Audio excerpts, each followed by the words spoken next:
आपको विशेष नमस्कार।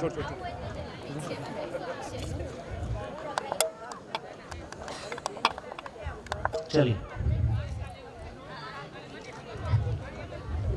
सर, हाँ जब तक सब लोग आ रहे हैं क्वेश्चन पूछ लूँ क्या? हाँ हाँ, क्यों नहीं, घर की बात है। जब हम बोलते हैं कि चेतना पूर्ण है, तो फिर चेतना का विकास कैसे हो सकता है? देखो, चेतना शब्द अलग है, चैतन्य शब्द अलग है।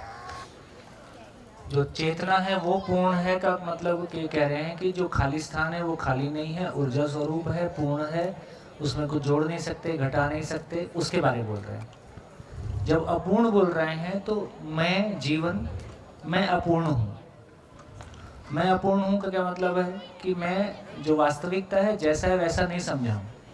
शरीर जिस काम के लिए है मैं नहीं समझा हूँ कि ये किस काम के लिए है, और मेरा मैं हूँ इसका पता ही नहीं है। ये अपूर्णता है। तो वो चेतना और मानव की चेतना दोनों अलग अलग चीज़ है। हाँ, वो चेतना खाली स्थान, ऊर्जा और जीवन के सहअस्तित्व में व्यक्त प्रभाव, फिर वो चेतना है जिसको कह रहे हैं कि किसी लेवल पे जिसको जीव चेतना कह रहे हैं। जब चेतना बहुत अविकसित जीवन से व्यक्त हो रही है जो किसी पशु शरीर को चला रहा है तो उसको जीव चेतना बोल रहे हैं। जब वो मानव शरीर को चला रहा है लेकिन मानसिक स्थिति उतनी ही है जितनी शरीर चलाने के लिए रहती है तो भी उसको जीव चेतना कह रहे हैं। जब वो स्वयं को जीवन के रूप में पहचान लेता है, जीवन के पर्पस को पहचान लेता है और सहअस्तित्व को पहचान लेता है और अपने आचरण के साथ हो जाता है तो उसी को मानव चेतना बोल रहे हैं। धन्यवाद। मन लगाओ। देखो, मेरे को ऐसा लगता है कि पहला काम तो यही है। पहला काम तो ये देखो, हम सब ये माने रहते हैं कि हमको सब कुछ पता ही है। हम भी जब पहले शिविर में गए थे तो यही मान के गए थे कि हमको तो पता ही है। लेकिन धीरे धीरे जब परतें खुलती हैं और धीरे धीरे एक पॉइंट आता है कि जहाँ ये समझ में आता है कि बात ठीक है। एक पॉइंट आता है कि जब आपको लगता है बात ठीक है लेकिन अभी भी काम नहीं बना। कोई एक पॉइंट आता है कि ये अध्ययन किए बिना मेरे जीना नहीं हो पाएगा, इस बात को समझे बिना मेरा जीना नहीं हो पाएगा। जिस पॉइंट पे ये निष्कर्ष आता है वहाँ से यात्रा शुरू होती है। तो कुछ चीज़ों को हम अप्रिशिएट करते हैं, हाँ गीता भी अच्छी है, ये भी अच्छा है, वो भी अच्छा है। अप्रिशिएट करना अलग बात है, उसके बिना ज़िंदगी नहीं चलेगी, ये स्थिति अलग बात है। तो उस पॉइंट तक पहुँचे बिना कोई ज़िंदगी में बड़े रिजल्ट मिलेंगे ऐसा कहना मुश्किल है। हम उस बारे में बात कर सकते हैं, बात करना बन जाता है। हाँ जी, चलिए, कहाँ पहुँचे? कहाँ पहुँचे?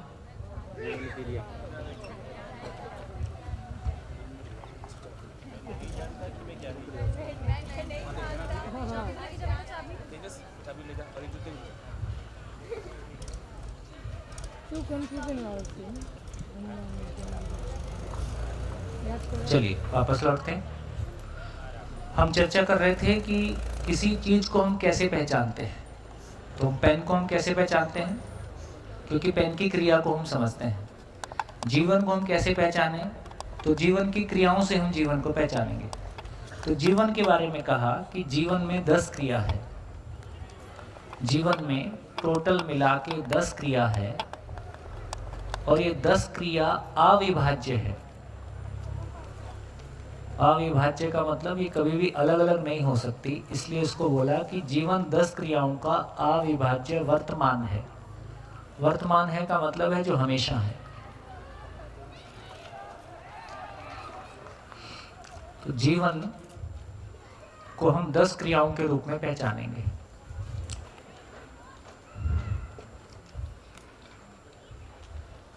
उसमें से मैं अब एक एक क्रिया आपके सामने बोलूँगा और आप उसको अपने में पहचानने की कोशिश करेंगे। इसमें लिखने वाला भाग बहुत कम है, समझने वाला, समझने में भी सीधा सीधा ऑब्जर्वेशन देने वाला पार्ट ज़्यादा है।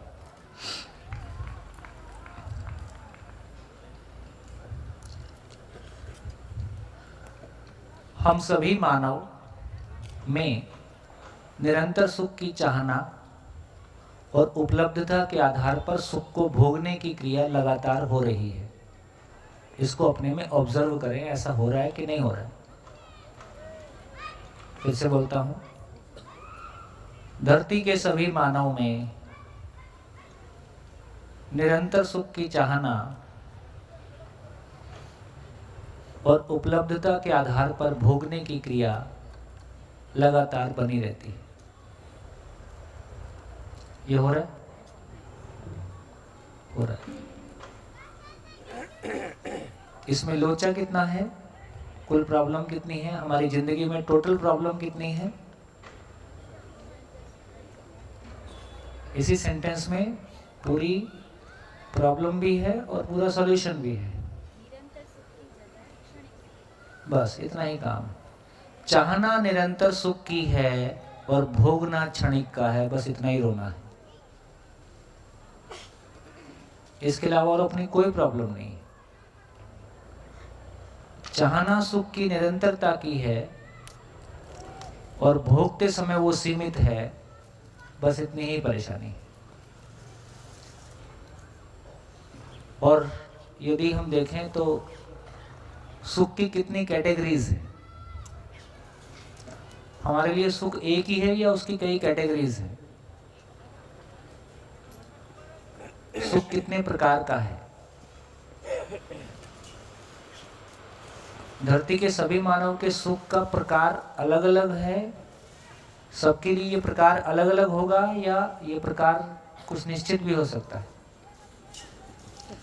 धरती के सारे मानव जितने चले गए, जितने हैं और जितने आने वाले हैं, सभी के लिए सुख का प्रकार, वैरायटी, ये गिना जा सकता है कि नहीं गिना जा सकता? नहीं गिना जा सकता। हाथ उठाओ।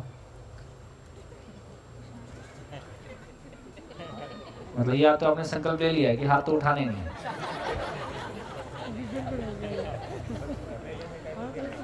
ये तो देखो ईमानदारी की बात नहीं है ना। जब हाँ बोल रहे हो तो हाथ उठाओ।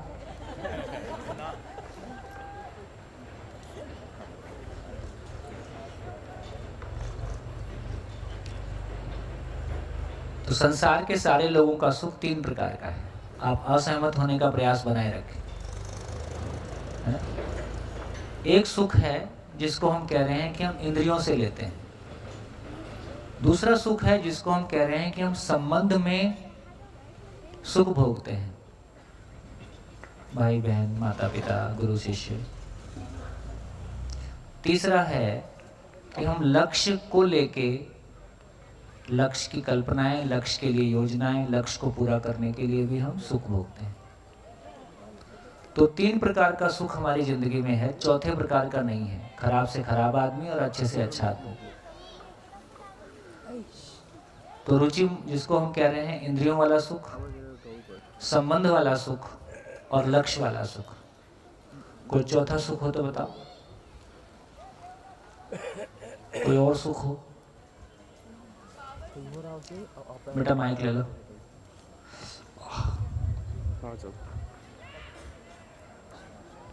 हाँ जी।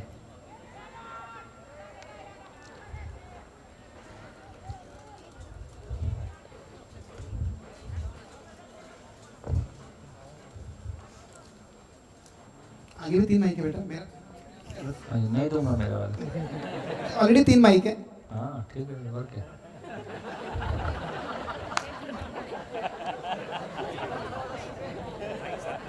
देखो आपने बच्चे को लौटा दिया, कितना प्यार से आपके पास गया था। बच्चों को एक के बजाय 2 माइक मिले हैं।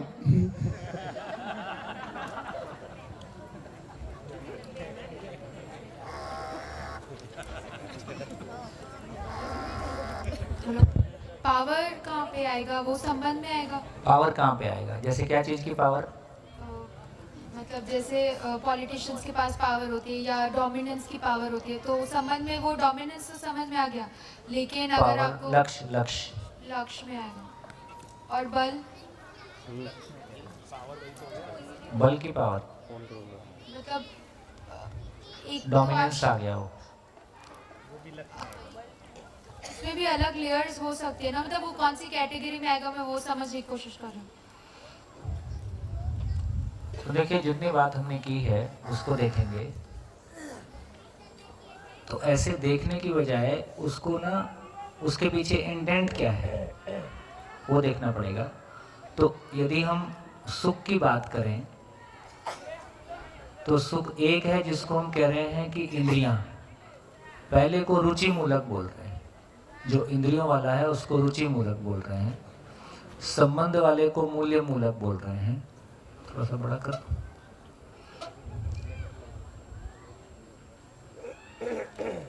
ये बोर्ड साफ करना।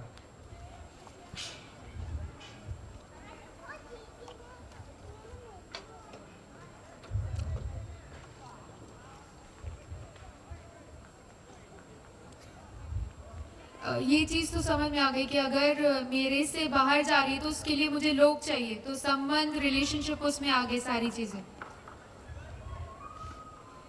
तो एक है जिसको मैं कहता हूं कि मैं इंद्रियों में किसी सुख की तलाश करता हूं, दूसरा है कि मैं संबंध में सुख की तलाश करता हूं, तीसरा कि मैंने कोई लक्ष्य स्वीकार किया है। लक्ष्य का मतलब है अचीवमेंट, और ये अचीवमेंट का मतलब लक्ष्य का, यदि जिंदा रहने के धरातल पर देखेंगे तो लक्ष्य का बड़ा मतलब है कि मैं किसी मामले में दूसरे से ज्यादा हूँ, कंपैरेटिव ही है सारा। तो फिर वो बल, हाँ, सब मेरे को बेस्ट होने के लिए बाकी सबको इंफीरियर होना ही पड़ेगा, उसको होना पड़ेगा। ऑप्शन ही नहीं। तो उस सेंस में अब बल, यदि मैं दूसरों से ज़्यादा अच्छा दिखना चाहता हूँ तो मैंने लक्ष्य बना दिया कि मेरे को अपना बॉडी, है ना, अभी जितने लोग जिम करते हैं वो स्वस्थ रहने के लिए करते हैं कि अच्छा दिखने के लिए कर रहे हैं, तो उसमें दिखने वाला भाग ज़्यादा है। तो लक्ष्य हो गया कि मेरी बॉडी ऐसी दिखेगी तो मेरे को अच्छा लगेगा, तो उसके लिए ये लक्ष्य है कि उसकी बॉडी सुंदर दिखाई दे। अब वो फिर वो रेसलिंग भी हो सकती है, बल आ गया, है ना। तो बेसिकली यदि इस तरह की सारी चीजें लक्ष्य में चली जाएंगी। तो बचपन से तो हमें इन्हीं चीज़ों के लिए एनकरेज किया जाता है। मतलब जो अगर कोई इंसान नहीं देख रहा तो भी उसको कंटिन्यूसली बोले नहीं, गोल तो होना ही चाहिए, तो हाल तो वही है दूसरे से ना, बेटर तो होना ही चाहिए। हम भी दुखी रहे, तुम भी दुखी रहना, यही आशीर्वाद है। लोगों से मिलते हैं तो तुम अच्छे क्यों नहीं दिख रहे, अपना ध्यान रखो, अच्छे कपड़े पहनो, उसमें बुराई नहीं है, सारा दिखने पे वही हो गया हाँ, ना। मतलब आप ये है, अंदर हाँ, कैसा वही फील है, करो वही, वो वही। कौन देखेगा। बस बस बस, तो ये भी कह देते यार तुम कैसा फील कर रहे हो वो भी देख लो, वो भी कैसा अच्छा फील करोगे, लेकिन ठीक है, उसकी यदि इंटेंशन पे जाएंगे तो गलत नहीं है। वो आपको सुखी देखना जो चाहता उनके है, पास है वही दे रहे, वही दे रहे हैं, और अपना दी बेस्ट दे रहे हैं, और उसके लिए अपनी सीमा से बाहर जाके दे रहे हैं, डेफिनेटली। और अगर इसलिए हम उनका सम्मान कर सकते हैं। खुद उन्होंने कोई अनुभव किया है दुख का, तो वो आपकी तरफ ना पहुंचे उसके लिए अपना बेस्ट एफर्ट डाल रहे उसके लिए हैं, बेस्ट उसमें तो कोई एफर्ट, डाउट ही नहीं। है ना, ऐसा है। तो इसका मतलब ये हो गया कि जब हम सुख की बात कर रहे हैं तो मैंने कहा कि जीवन में 10 क्रियाएं हैं।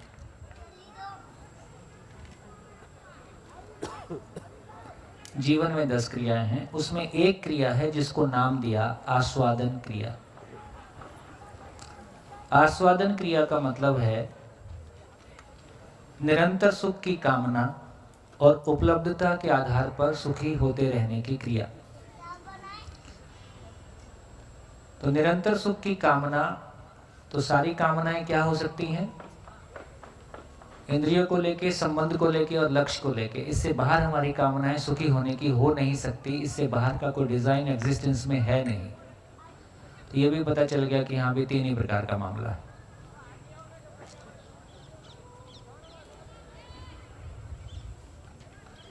बढ़िया, एक पूरा हो गया, आगे चले। आस्वादन क्रिया पूरी हो गई। दूसरा, केवल चाहने से, सुख की कामना करने से पूरा हो जाएगा कि उसके लिए कुछ करना होगा, कुछ करना होगा। तो जो करने वाला भाग है, निरंतर सुख की चाहना, और उसके लिए मैं तय कर लेता हूं कि मेरे को टॉप करना है, कि मेरे को इतने मार्क्स लाना है, कि मेरे को ऐसा दिखना है, कि मेरे को ये जॉब करना है, या जो भी शादी करना है। तो जैसा जो मेरे को अपने सुखी होने के लिए महत्वपूर्ण लगता है, जैसा मैंने आस्वादन किया है, उसको पाने का प्रयास, उसका नाम चयन है। क्रिया नंबर 2।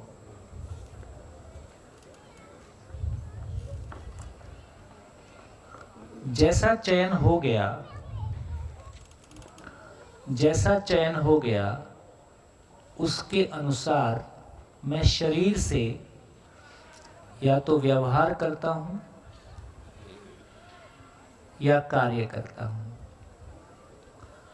शिविर के दौरान कार्य और व्यवहार की क्लैरिटी पे हमने काम किया था, तो आपको याद है कि नहीं? व्यवहार और कार्य, प्रकृति के साथ कार्य, मानव के साथ व्यवहार, और व्यवहार का मतलब है कि मानव के साथ सुखी होने के लिए किया गया क्रम। तो जब हम समाधानित होने के अर्थ में काम करते हैं, जागृति के अर्थ में काम करते हैं, इसका नाम व्यवहार है।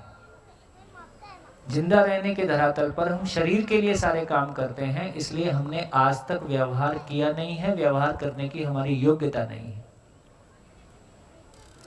इसका प्रमाण क्या है कि व्यवहार करने की हमारी योग्यता नहीं है? एक भी संबंध गिला शिकवा शिकायत से मुक्त नहीं है। व्यवहार करने की योग्यता होती तो किसी एक संबंध में तो उभय तृप्ति हो जाती। बोलो, कहाँ पहुंचे? कहाँ पहुंचे? वो कहाँ गए संजय जी? संजय जी तो मैदान छोड़ के भाग गए। योगिता बहन,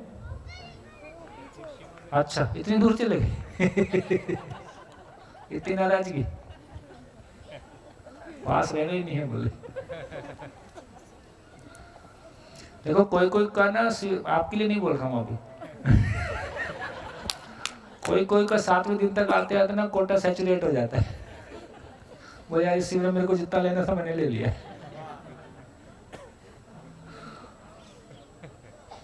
हाँ जी, ये ठीक हो गया।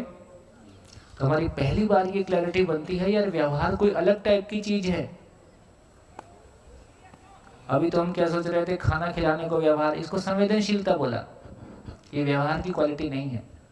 बहुत प्यार से खाना खिला दिया, शरीर को जिंदा बनाए रखने का जुगाड़ पूरा है, ये संवेदनशीलता है। शरीर के प्रयोजन को समझकर जब खाना खिलाया तो ये व्यवहार हो जाए।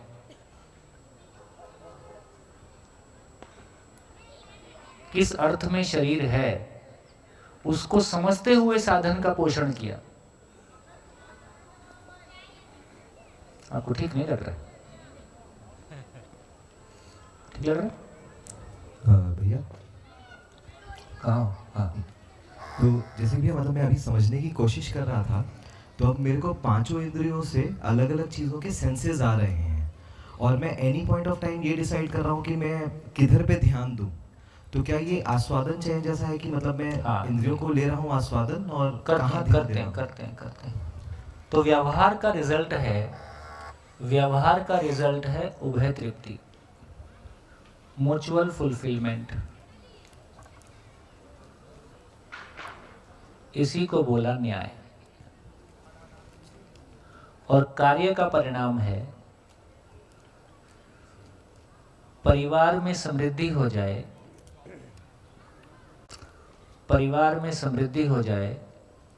और प्रकृति में संतुलन सुनिश्चित हो जाए। प्रकृति में संतुलन को बनाए रखते हुए परिवार में समृद्धि हो जाए, तो अभाव का अभाव, कमी की कमी हो गई, समृद्धि प्रमाणित हो गई।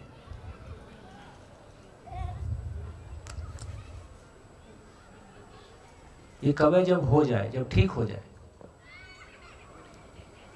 चलिए लौट के आते हैं फिर से। तो धरती के सभी मानव में निरंतर सुख की चाहना, और इस क्षण मैं क्या चीज से सुखी होना चाहता हूं, उसके लिए कोई एक्शन चयन के रूप में बना रहता है, जिसको हमने चयन कहा। लेकिन जैसे अभी अभी हमारे भाई ने कहा कि मेरे पास एट ए टाइम 5 रास्ते हैं सुखी होने के। मैं शिविर भी कर सकता हूँ, मोबाइल में कुछ देख सकता हूँ, रूम पे जाके कुछ कर सकता हूँ, पहाड़ घूम के आ सकता हूँ, कुछ और सोच सकता हूँ। तो इनमें से मैं कौन सा करूंगा? प्रायोरिटी। तो इसका मतलब ये हुआ कि मेरे पास 5 रास्ते हैं, तो 5 में से किसी एक तक पहुंचने के लिए मैं अपने आप में जीवन में तुलन क्रिया है, कंपैरिजन है, मैं कंपेयर करता हूँ। कंपेयर करने का जो आधार है वो तुलन क्रिया है, कंपैरिजन करने का जो मैकेनिज्म है उसका नाम विश्लेषण है।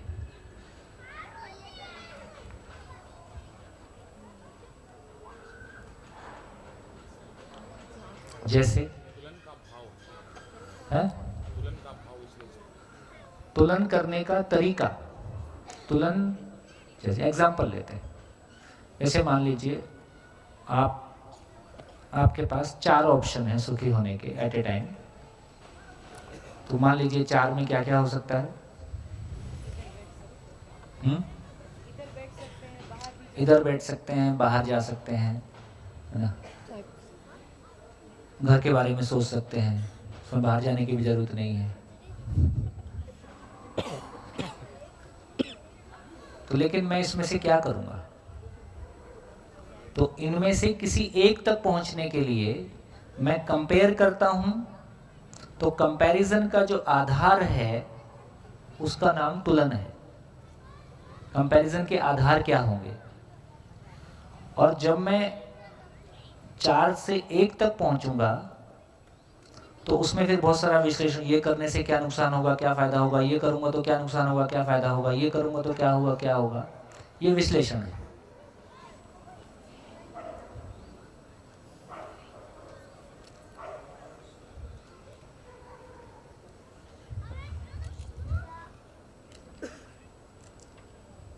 तो 3 और 4।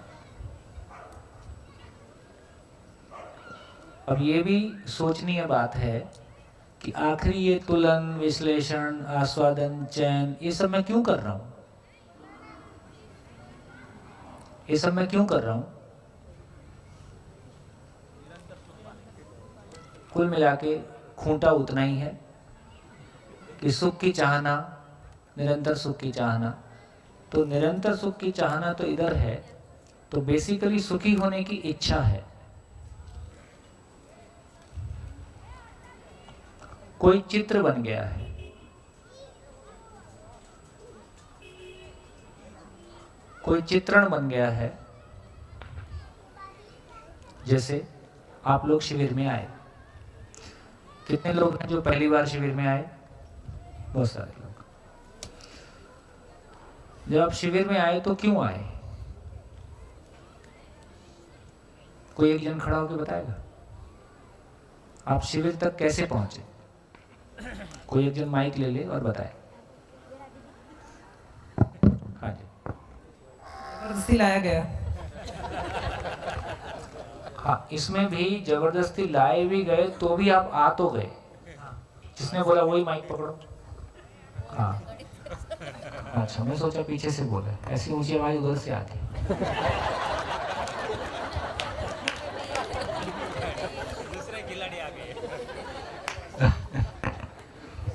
तो इतने 7 दिन बाद दर्द फूटा है, जबरदस्ती लाया गया। कहानी सुनाओ, कैसे लाया गया? कैसे लाया गया? अचल जी मेरे कंवर साहब है, नई नई शादी हुई है। कंवर साहब का मतलब है जीजा जी। जीजा जी। हाँ। मेरे से छोटे हैं तो छोटे हैं इसलिए कंवर बोलते हैं। हाँ जी। हाँ। अब बस वो मान सम्मान वाली बात थी कि नहीं बोलेंगे, और नया नया बोला है, कुछ पहली बार तो मांगा है, और वो भी नहीं बोल दे तो फिर मुंह फूक जाएगा। तो क्या बात है। इसी चलते, मान सम्मान के चलते आ गए, बाकी कोई खास बात कंवर साहब ने तुरुप का इक्का खेल दिया। आप अच्छा, क्या बोला आपको? वही बोलना जो बोला था। पहले तो बोला कि क्या 6-7 घंटे का कुछ रहेगा, ऐसे शिविर है, क्लास ऐसा नहीं बताया गया, और बाकी 17 घंटे चिल मारेंगे, बॉनफायर रहेगा और गाने वाने गाएंगे। बहुत खतरनाक कंवर जी हैं।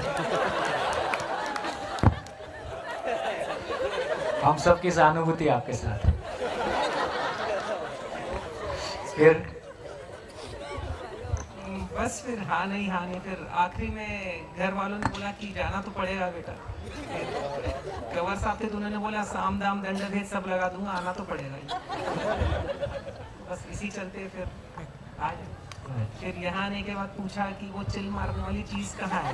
शाम को 7 बजे तक क्लास चल रही है। तो एक दिन वो कोई वॉचमैन लोग उधर शेकोटी कर रहे थे, तो बोले कि देख, बोले वो बॉन फायर है, चलना है वहाँ चल लो। तो बोले यहाँ तो चिल नहीं है, चिल्लाना।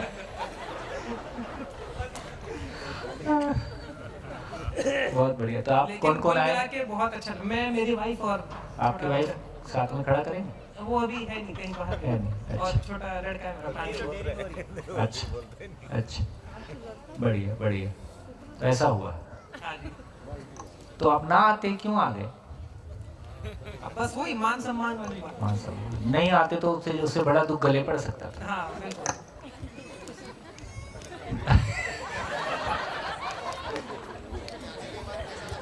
हाँ, आने के बाद बहुत अच्छा लगता। परसों यही बात हुई थी कि मैंने उनसे पूछा कि भाई मुझे क्यों लाए इतने जबरदस्ती। तो बोले मेरे लाइफ का मैं सबसे अच्छा गिफ्ट आपको यही दे सकता हूँ, इससे अच्छा मेरे पास देने के लिए कुछ है नहीं।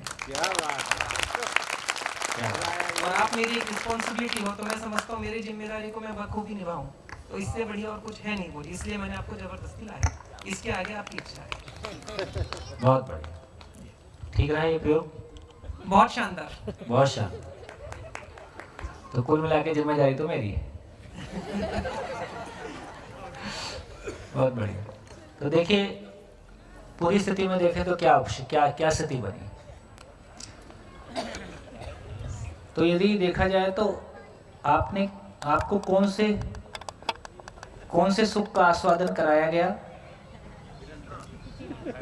तो बेसिकली बॉनफायर और चिल का कराया गया, और उसमें संबंध की दुहाई दी गई है ना। तो मेरे को लगता है कि थोड़ा तुलन को खोल लेते हैं। देखिए, तुलन का मतलब है कंपैरिजन। तो धरती के सारे लोग जब भी कोई निष्कर्ष तक पहुंचते हैं तो उनके पास कोई आधार होते हैं निर्णय लेने के, तो उसको तुलन क्रिया बोल रहे हैं। तुलन में बेसिकली कहें तो हमारा दृष्टि है, नजरिया है, व्यू पॉइंट है। तो दृष्टि क्या क्या है? तो संसार के सारे लोगों में कितने प्रकार की दृष्टि हो सकती है? संसार के सभी लोगों में कितने प्रकार की दृष्टि हो सकती है? गिना जा सकता है कि नहीं गिना जा सकता?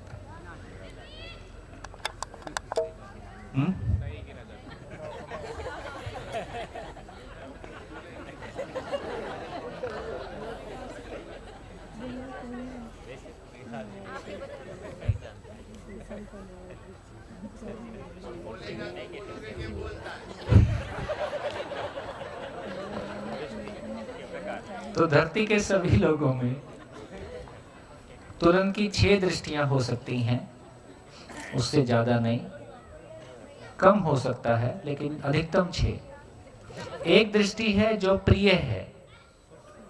प्रिय दृष्टि का मतलब है जो इंद्रिय सुख है वो हमको प्रिय लगता है, तो इंद्रिय पे आधारित दृष्टि है। दूसरी है कि हित दृष्टि है, जो स्वास्थ्य के लिए, शरीर के स्वस्थ रहने के लिए। तीसरी दृष्टि है लाभ दृष्टि है, उसके केंद्र में धन है। चौथी दृष्टि है न्याय, न्याय के केंद्र में संबंध है। और 5वीं दृष्टि है धर्म, धर्म के केंद्र में समाज है। और छठी दृष्टि है सत्य, जिसके केंद्र में व्यवस्था है। जब समाज कह रहे हैं तो अखंड है, पूरी धरती एक समाज है, बाकी समुदाय हैं। अभी जब हम समाज शब्द यूज करते हैं तो गलत यूज कर रहे होते हैं, है ना। जैसे हम कहते हैं कि मारवाड़ी समाज, वो समाज नहीं है, समुदाय है। जब समाज की बात करते हैं तो पूरी धरती के सारे मानव एक समाज है, क्योंकि मानव एक समाज है। जब व्यवस्था की बात करते हैं तो कोई भारत में व्यवस्था की बात नहीं कर रहे हैं, तो सार्वभौम व्यवस्था, ये पूरी धरती अपने आप में अखंड है, इसलिए पूरी धरती पे कोई व्यवस्था की बात कर रहे हैं। अब देखिए इसी एग्जाम्पल में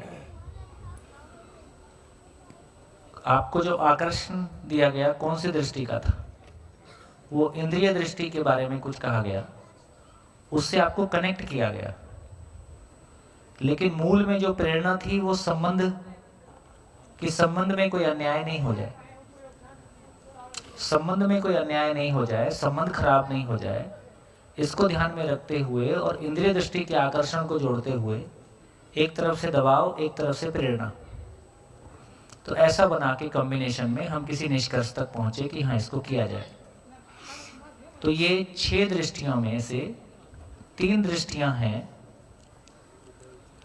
यदि इन 3 दृष्टियों को देखें तो बेसिकली ये जिंदा रहने के अर्थ में है, और यदि इन 3 दृष्टियों को देखें तो ये जीने के अर्थ में है।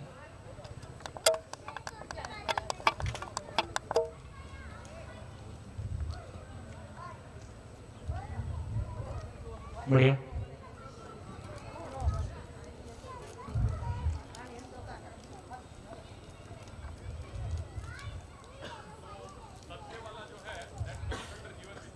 बाइक ले लीजिए।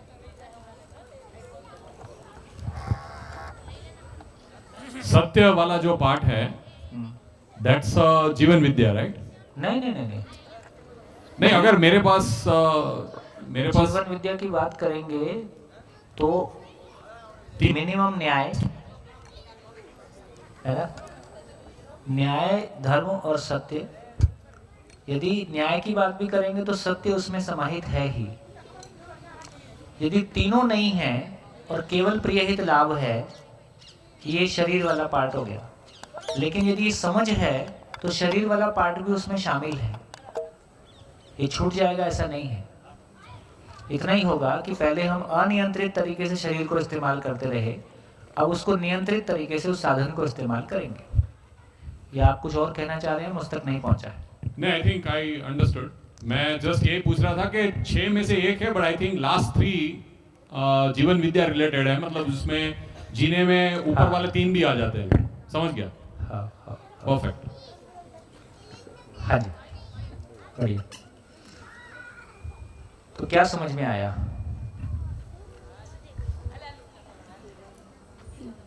भैया इनको न्याय, धर्म, सत्य कैसे करें, मतलब हाँ। ज्यादा कुछ समझ नहीं आया मुझे। हाँ, वो थोड़ा सा ना मैंने खोला तो था लेकिन वो उतना नहीं खुला था।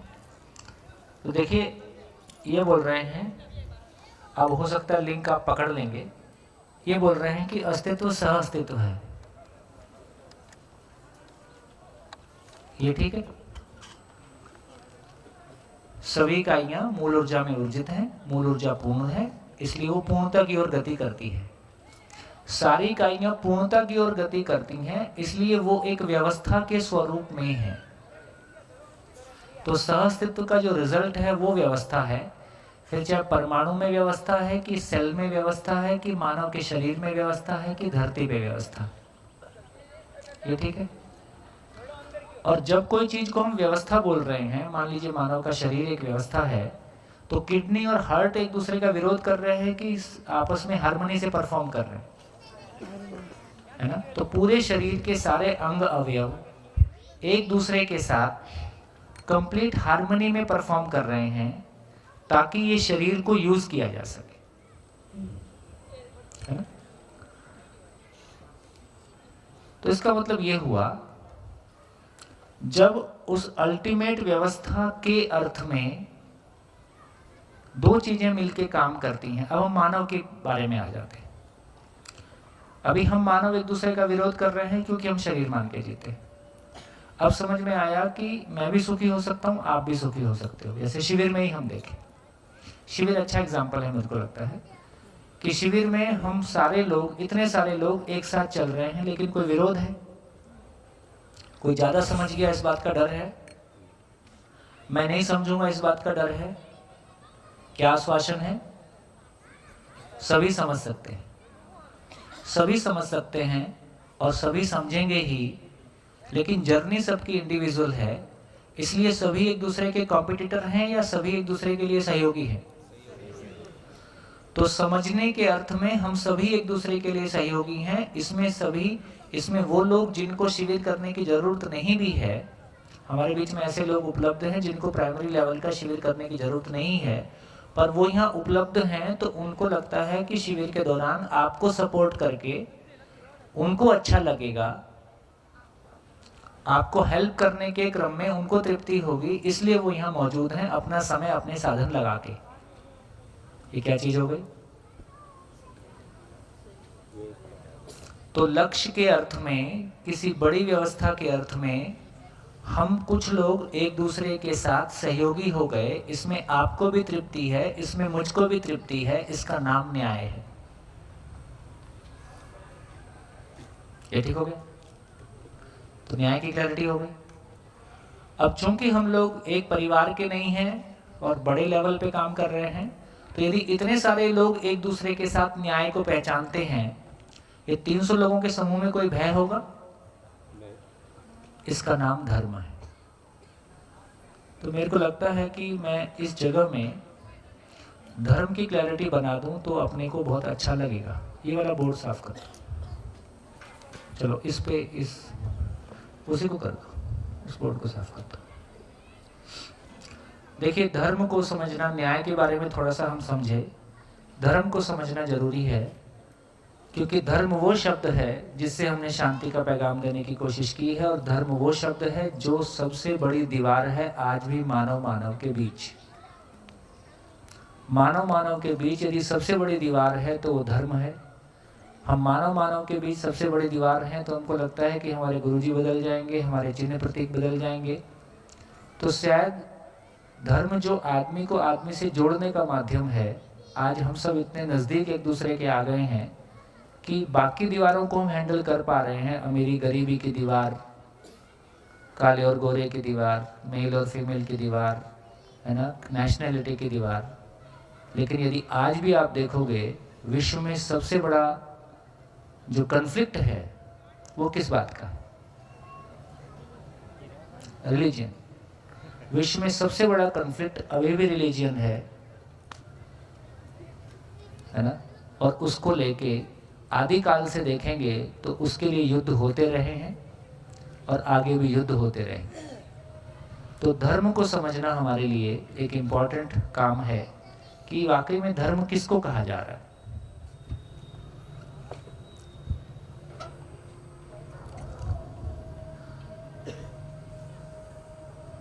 देखिए, धर्म की जो बहुत स्वीकृत परिभाषा है उसमें कहा गया कि धार्यते इति धर्म।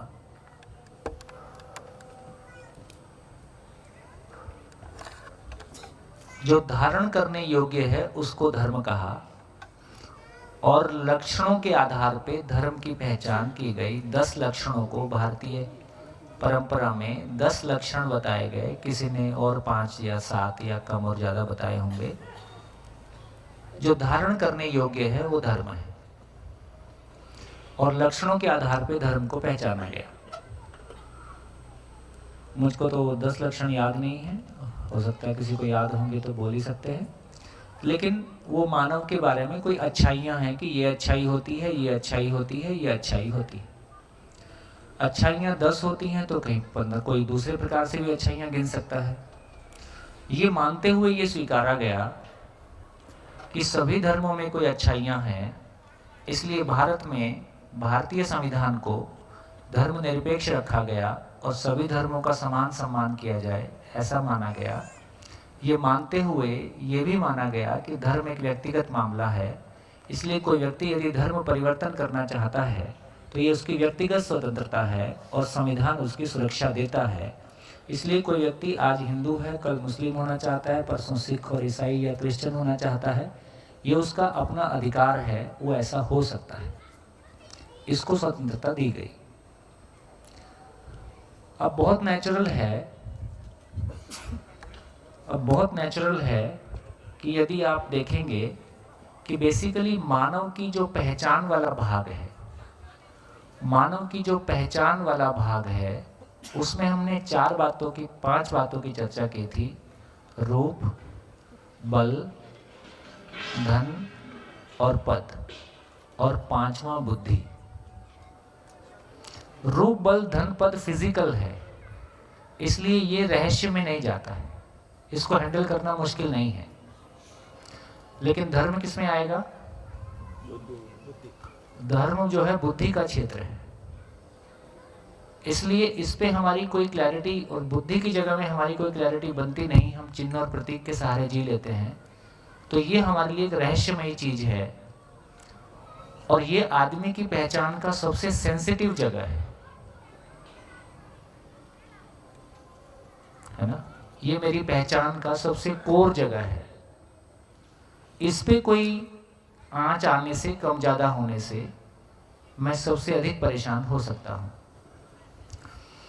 ये मेरी पहचान का एक बड़ा आधार है।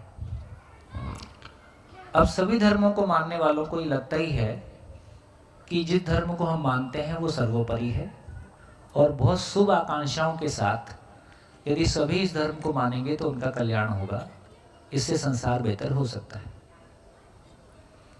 तो इस तरह से सभी मानते हुए एक दूसरे के लिए जो प्रयास करते हैं, नोइंगली अननोइंगली, उससे जहाँ पहुँचते हैं पहुँचते ही हैं। उससे आपस में कन्फ्लिक्ट बन गया, एक दूसरे के साथ में कन्फ्लिक्ट की स्थिति बन गई, और जिसके आधार पे तमाम तरह की विषमताएं, तमाम तरह की समस्याएं इस संसार में हमको अलग अलग तरीके से देखने को मिलती हैं।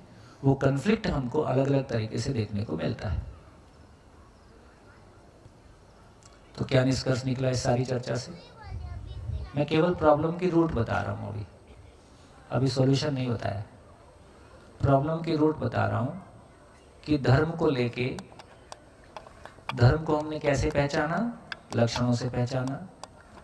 यदि एक प्रकार के लक्षण कोई एक समूह पहचानता है तो दूसरा दूसरे प्रकार के लक्षणों को पहचान सकता है।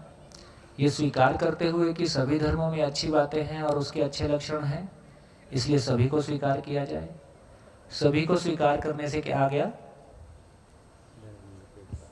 आपस में कहीं ना कहीं धर्म को लेके, अपनी पहचान को लेके, मेरा धर्म बड़ा है, दूसरे का, आदमी अपने आप को छोटा साबित करना चाहता है कि बड़ा साबित करना चाहता है? बड़ा साबित करना चाहता है। तो अननोइंगली या नोइंगली मैं अपने धर्म को बड़ा और दूसरे के धर्म को, और अपने धर्म को बड़ा साबित करना नहीं आता है तो दूसरे को छोटा साबित करके भी मैं अपने आप को बड़ा महसूस करने का प्रयास कर ही सकता हूँ। यहाँ आपस में कन्फ्लिक्ट की स्थिति आ गई, आपस में विरोध की स्थिति आ गई। ये रहा प्रॉब्लम का नरेशन। प्रॉब्लम के रूट कहाँ पे है, क्या किया जाए?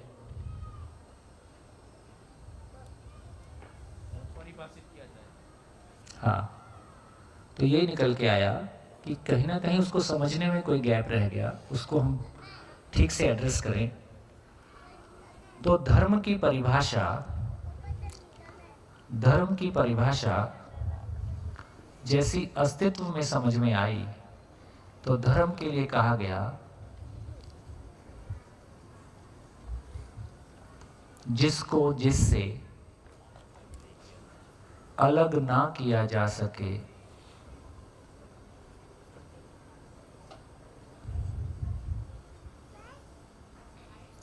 वह उसका धर्म है।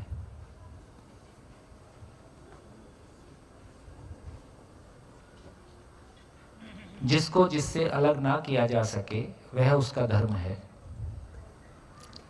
इसको समझने गए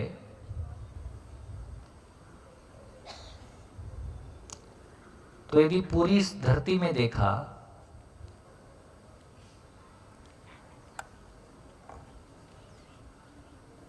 तो 4 अवस्थाएं हैं, उसके धर्म के बारे सोचा गया। तो यदि पदार्थ की बात करें तो पदार्थ का धर्म होना है, अस्तित्व है, उसके होने को नष्ट नहीं किया जा सकता, पदार्थ और उसके होने को अलग नहीं किया जा सकता, इसलिए होना पदार्थ का धर्म है,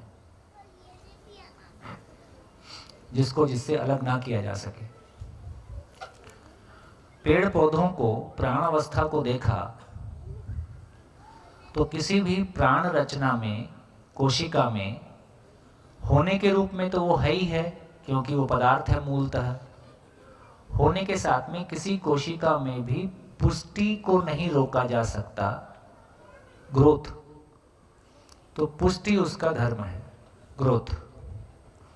सेल होगी तो सेल मल्टीप्लिकेशन होगा ही, इसको रोका नहीं जा सकता। इसको व्यवहारिक टर्म में कहें तो हम ये कह सकते हैं कि जैसे एक छोटा बच्चा हमको बहुत अच्छा लगता है, उसको खिलाने का बहुत मन करता है, हमारी ऐसी भी चाहना पैदा हो सकती है ये 50 साल के लिए बस इतना ही बच्चा बना रहे, ये बड़ा मत हो, क्योंकि मेरे को ये अच्छा लगता है। क्या ऐसा रोका जा सकता है? तो हो सकता है हाइट कम रह जाए किसी की, लेकिन ग्रोथ पूरी आएगी। तो प्लांट्स को बोंजाई किया जा सकता है उसकी मिट्टी को सीमित करके, लेकिन वो फ्रूटिंग तक जाएगा ही। किसी पेड़ में अंकुर फूटा, किसी बीज में अंकुर फूटा और 2 पत्ती निकली, क्या कोई मैकेनिज्म है कि उसको 2 पत्ती तक रोक के रखा जाए, आगे ना बढ़ने दिया जाए? ये संभव नहीं है। इससे ये समझ में आया कि प्राण अवस्था की कोई भी इकाई है, चाहे पशु का शरीर है, चाहे मानव का शरीर है, चाहे पेड़ पौधे है, उसकी पुष्टि को, ग्रोथ को नहीं रोका जा सकता। इसलिए प्राण अवस्था की जितनी इकाइयां हैं उसका धर्म पुष्टि है। अब यदि पशु की बात करें, जीव अवस्था की बात करें, अब ये शरीर की बात पूरी हो गई, शरीर की बात पूरी हो गई, तो इसमें पशु का शरीर, पशु शरीर भी इसमें आ गया और मानव शरीर भी इसमें आ गया। मानव शरीर चूंकि कोशिकाओं से मिलके बना है, इसलिए उस सब के साथ में पुष्टि धर्म ही काम करेगा। लेकिन जब हम जीव के आचरण की बात करेंगे, जीव अवस्था की बात करेंगे, तो उसके शरीर के साथ तो पुष्टि धर्म काम करेगा, लेकिन उसमें जीने की आशा। कोई पशु जिंदा हो और उसमें जीने की आशा को खत्म किया जा सके, क्या ये संभव है? कोई पशु हो और उसमें जीने की आशा को खत्म कर दें, ये संभव नहीं है ना? और मानव की बात करें, मानव की बात करें तो मानव का शरीर तो होना और पुष्टि ही है, लेकिन जब मानव की बात करते हैं तो सुखपूर्वक जीने की आशा।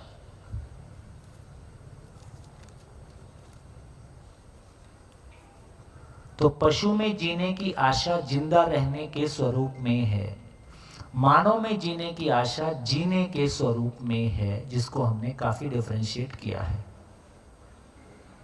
आज सुबह हमारे किसी मित्र का बेटा मेरे रूम पे था, है ना, तो मैं उससे पूछ रहा था कि तुमको शिविर कैसा लगा। हाँ, ये बैठा है ना। तो इनसे मैंने पूछा कि तुमको शिविर कैसा लगता है, तो मेरे को लगा मैं हिंदी आती है कि नहीं आती है, बोले आधा आधा। फिर मैं तुमको शिविर कैसा लगा, बोले अच्छा लगा। क्या अच्छा लगा, बोले जिंदा रहना और जीना अच्छा लगा। क्यों? ऐसे ना बताओगे माइक से? बता सकते क्या अच्छा लगा?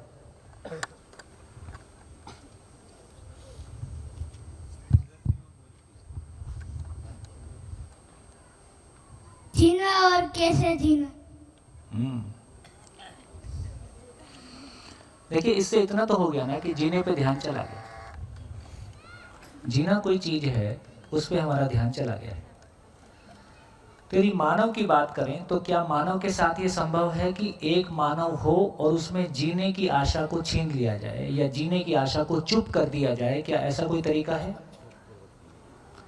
यदि एक मानव जिंदा है तो उसमें जीने की आशा है। क्या एक जिंदा मानव में कोई तरीका है कि उसमें जीने की आशा ना रहे?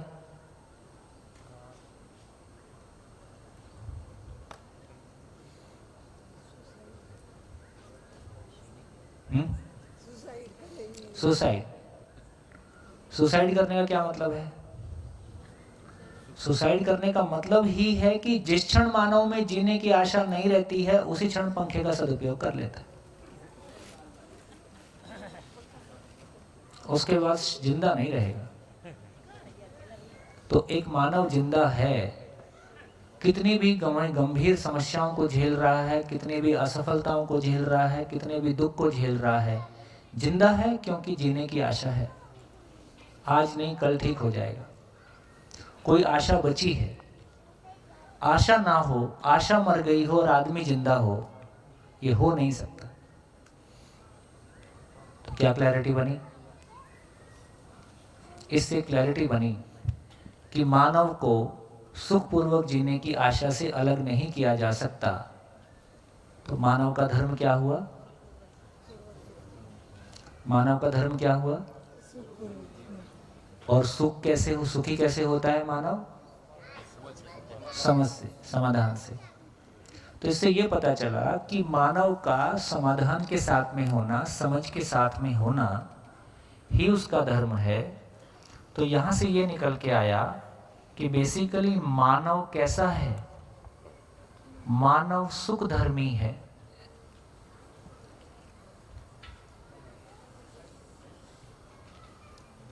धरती के सभी मानव का धर्म एक है और वो सुख धर्मी है। इस चर्चा से क्या समझ में आया? भैया इधर। हाँ, प्रश्न ये कि आप जिसको धर्म कह रहे हैं, फिर स्वभाव क्या चीज है? स्वभाव धीरता, वीरता, उदारता, दया, कृपा, करुणा। और बताओ। ये तो सेटलमेंट नहीं हो रहा ना। कितने साल लगाए थे पढ़ाई में? 20 तो हो गए। तो 20 महीने तो लगा लो। जितने साल लगाए उतने महीने लगाने से कल्याण होगा। सीधा सीधा रेशो। हाँ जी, कहाँ पहुंचे? हाँ बेटा। हाँ, और कौन धार्मिक है? धार्मिक आदमी की पहचान क्या है? धार्मिक आदमी की पहचान क्या होगी? तो सुखी है, इसकी पहचान क्या होगी? सुखी है मतलब समझदार है, तो उसकी पहचान क्या होगी? जी रहा है। जीने की पहचान क्या होगी? स्वीकृति। तो अब ये वो चीजें हैं जो आदमी के अंदर हैं। हमको कैसे पता चले? भाई आप समझदार हो, मेरे को कैसे पता चले? आचरण। आचरण में क्या करेगा? आचरण में क्या करेगा? अपने तन का, अपने मन का, अपने धन का मानव लक्ष्य के अर्थ में सदुपयोग करेगा। मानव लक्ष्य के अर्थ में सदुपयोग करेगा। इससे ज्यादा नहीं, इससे कम नहीं, सबके लिए ऐसा ही। हिल नहीं सकता, आप हिल नहीं सकते। 1 इंच हिलने की जगह नहीं है। हाँ, दुखी होने का अधिकार है आपके पास, इतनी ही चॉइस है। क्या मानव लक्ष्य? हर मानव समझदार हो जाए, हर परिवार समृद्ध हो जाए, समाज भय से मुक्त हो जाए, प्रकृति में संतुलन हो जाए। इससे ज्यादा होता नहीं, इससे कम में चलता नहीं। मेरी कोई भूमिका, मेरी कोई उपयोगिता इसी में कहीं है। अब मैं एज ए डॉक्टर हूँ कि एज ए इंजीनियर हूँ कि एज ए आर्टिस्ट हूँ कि एज ए एग्रीकल्चरिस्ट हूँ कि एज ए वेटनरियन हूँ, मेरी कोई भूमिका इसी कैनवस के, इसी ये फुटबॉल का मैदान इतना है। अब क्लियरली देखा जा सकता है। अब कोई शंका नहीं है कि आप धार्मिक हैं कि नहीं हैं। तो अब बताइए कितने लोग धार्मिक हैं? आज की डेट में कितने लोग धार्मिक हैं? बोलो भाई, कितने लोग धार्मिक हैं? इससे कम में धार्मिक नहीं होगा भाई। कोई अपने तन का, आज भी किसी आदमी को बुरा बोलते हैं तो कैसे बोलते हैं? खराब आदमी को पहचानते हैं तो कैसे पहचानते हैं? जो अपने तन का, जो अपने मन का, जो अपने धन का दुरुपयोग करता हो, नशा करता हो, झगड़ाबत्ती करता हो, पर नारी पर पुरुष करता हो, और कुछ। तो कितने लोग धार्मिक हैं? बोलो भाई।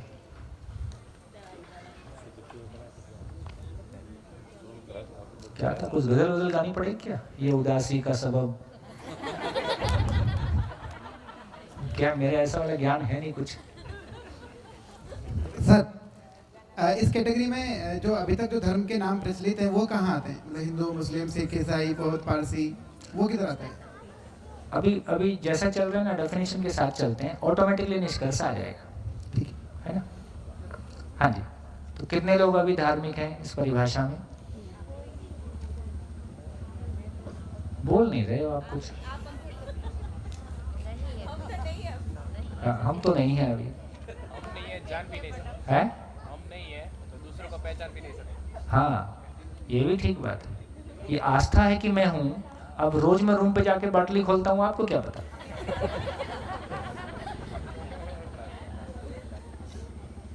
हाँ जी, ये ठीक हो गया। तो इसका मतलब है, देखिए यहाँ अब एक आईना सामने आ गया है। हम धार्मिक हैं कि धार्मिक होना चाहते हैं? होना चाहते हैं, लेकिन अभी धार्मिक नहीं है, क्योंकि हमारे जीवन में अंतर्विरोध है, उधर शांति नहीं है, संबंध में विरोध है,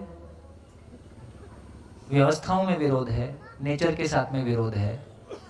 तो विरोध के साथ तो है ना, और सुखपूर्वक जीने की आशा लगातार जीवन में उम्र बढ़ने के साथ साथ सुखपूर्वक जीने की आशा बढ़ती जा रही है कि घटती जा रही है? उम्र बढ़ने के साथ साथ। शादी के बाद की बात कर रहा हूँ। ये लोग क्या शादी के पहले के बाद अभी तुम्हारी तो बढ़ेगी अभी।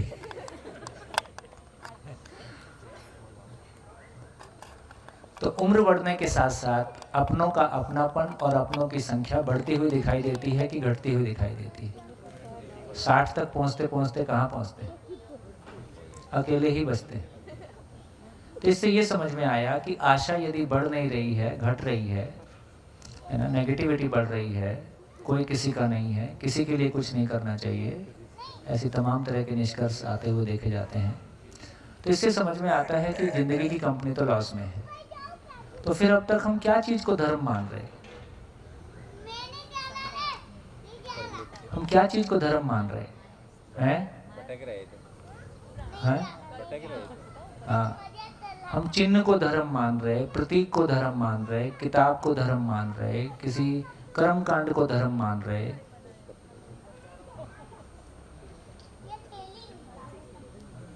किसी विशेष प्रकार की वेशभूषा को धर्म मान रहे हैं?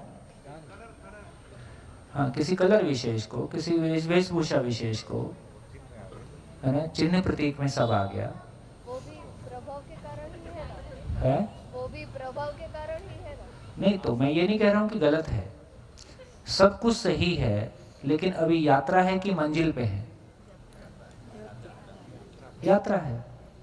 मैं कोई कर्म कांड करता हूँ, उससे हो सकता है मैं कहीं पहुंचूंगा, लेकिन अभी यात्रा है। या मंजिल कब आएगी? जब आचरण आ जाए। मंजिल तो आचरण है। तो मैं बिल्कुल नहीं कह रहा हूँ कि पूजा करना गलत है, या विशेष प्रकार के कपड़े पहनना गलत है, या विशेष प्रकार की जीवन शैली रखना गलत है। मैं इतना ही कह रहा हूँ कि ये मंजिल है कि रास्ते हैं, इसमें तो कोई विरोध नहीं। तो हमने रास्तों को मंजिल का नाम दे दिया, है ना।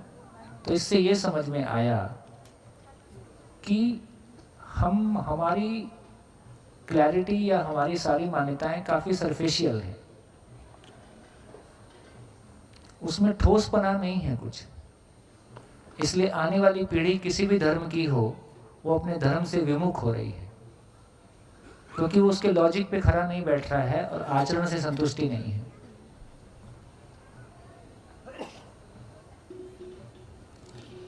कहाँ पहुंचे? क्या गलती हो गई? वही गलती जो लक्ष्य को पहचानने में हुई। क्या किया हमने? मेरा लक्ष्य क्या है? मेरे को इंजीनियर बनना है, डॉक्टर बनना है, आईएएस बनना है, एग्रीकल्चरिस्ट बनना है, बिजनेसमैन बनना है। ये लक्ष्य है कि मंजिल है? ये गलत नहीं है, इसकी जरूरत है, लेकिन ये लक्ष्य है कि यात्रा है। उस लंबी यात्रा के लिए, शरीर को बनाए रखने के लिए कोई एक स्किल और कोई एक आर्थिक स्थिति, कोई एक दूसरों की भी मदद करने के लिए कोई एक स्थिति की मेरी आवश्यकता है। यहाँ तक ठीक है, लेकिन जाना कहाँ है वो तो तय नहीं हुआ। तो जिस तरह से हमने जिंदगी के मामले में पड़ाव को मंजिल मान लिया, यदि मेरे घर वालों ने मुझको बताया होता कि देखो इंजीनियरिंग लक्ष्य नहीं है, पर इंजीनियरिंग तुम्हारे जिंदा रहने के लिए तुम्हारी ज़रूरत है, तुम उसके बाद भी आगे चलना और ये रास्ता है, तो मेरे को इतना परेशान होने की ज़रूरत नहीं थी, या घर वालों को भी इतना परेशान होने की ज़रूरत नहीं थी। तो मैं डुअल कोर्स करता। भाई जिंदा रहने के लिए भी एक कोर्स करने की ज़रूरत है और जीने के लिए भी एक कोर्स करने की ज़रूरत है, तो डुअल डिग्री करो भाई। एक डिग्री आप कर ही रहे हो, डुअल डिग्री में और एडमिशन ले लो, दोनों काम हो जाएगा। तो क्या समझ में आया इस पूरी चर्चा से? क्या समझ में आया लिख डालिए। इस पूरी चर्चा से क्या समझ में आया? धर्म के नाम पे अभी तक हम क्या सोच रहे थे, क्या मान रहे थे, अपना धर्म हम क्या मानते हैं, इसमें दूसरे की समीक्षा मत करना। केवल अपने तक अपने आप को सीमित रखें कि मेरे अपने बारे में क्या कंडीशनिंग है, कैसा मैं मानता हूँ, क्या निकला, आगे क्या करने की ज़रूरत है।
हाँ जी, लिख डालिए। लिख डाला हो तो बताइए इस पूरी चर्चा से क्या समझ में आया।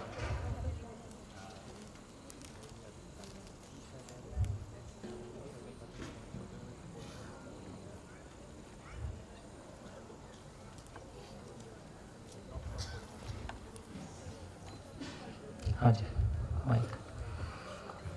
हाँ सर, अभी तक तो मैं खुद को नास्तिक मानता था। और नास्तिक के नाम पे मैंने मानवता का धर्म एक्सेप्ट किया था, पर मानवता संवेदनशीलता तक थी। बहुत बढ़िया। प्रसन्नशीलता तक नहीं थी। तो आज मेरा धर्म नया डिसाइड हो गया। क्या एक्यूरेसी, फिर से बोलिए। मैं नास्तिक था, पर मानवता मैंने धर्म एक्सेप्ट किया था। मानवता संवेदनशीलता तक की थी मेरी, पर आज मेरे को पता चला कि मेरे को मानवता जो संवेदनशीलता थी वो सही नहीं है। मेरे को संज्ञानशीलता गलत नहीं है। एग्री पढ़ाओ इमरजेंसी के लिए अब वो भी डिफाइन हो गया कि वो कब करना है और कब नहीं करना है। तो मेरा एम अब क्या होना चाहिए, तो अब और ज़्यादा बढ़ गया और अब आप धार्मिक हो गए। सही बात में सच, इसलिए मैं कह रहा हूँ आज से मैं धार्मिक हूँ। अब देखिए, इंजीनियरिंग कॉलेज के IIT दिल्ली और NIT रायपुर के स्टूडेंट्स के साथ में हमने बहुत शिविर किए, और जब धर्म की बात आती थी बोले सर बाकी सब आपकी बात ठीक है, धर्म की बात मत करो, ये सब काम के टॉपिक नहीं। और जब चर्चा होती थी उन सब से अधिकांश से ऐसे ही कमेंट आते थे, सर धर्म इतनी प्यारी चीज़ है, हमको पता नहीं था। ये धर्म मेरी ही चीज़ है, मुझको पता नहीं था। ये मैं ही हूँ, मुझको पता नहीं था।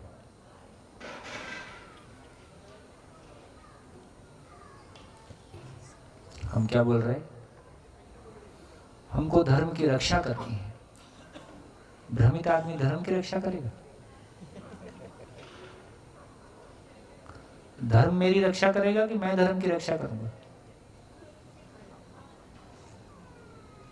सब कुछ सोचने लायक है।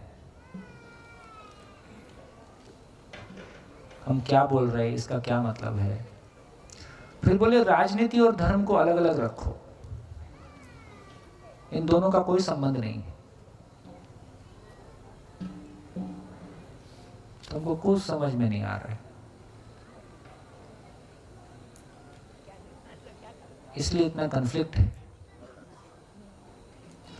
इसलिए पढ़े लिखे आदमी ने सही रास्ता चुना। बोले यार पैसा कमाओ, मौज करो, बाकी सब फालतू बात है। पैसा कमाओ, मौज करो, ऑस्ट्रेलिया जाओ,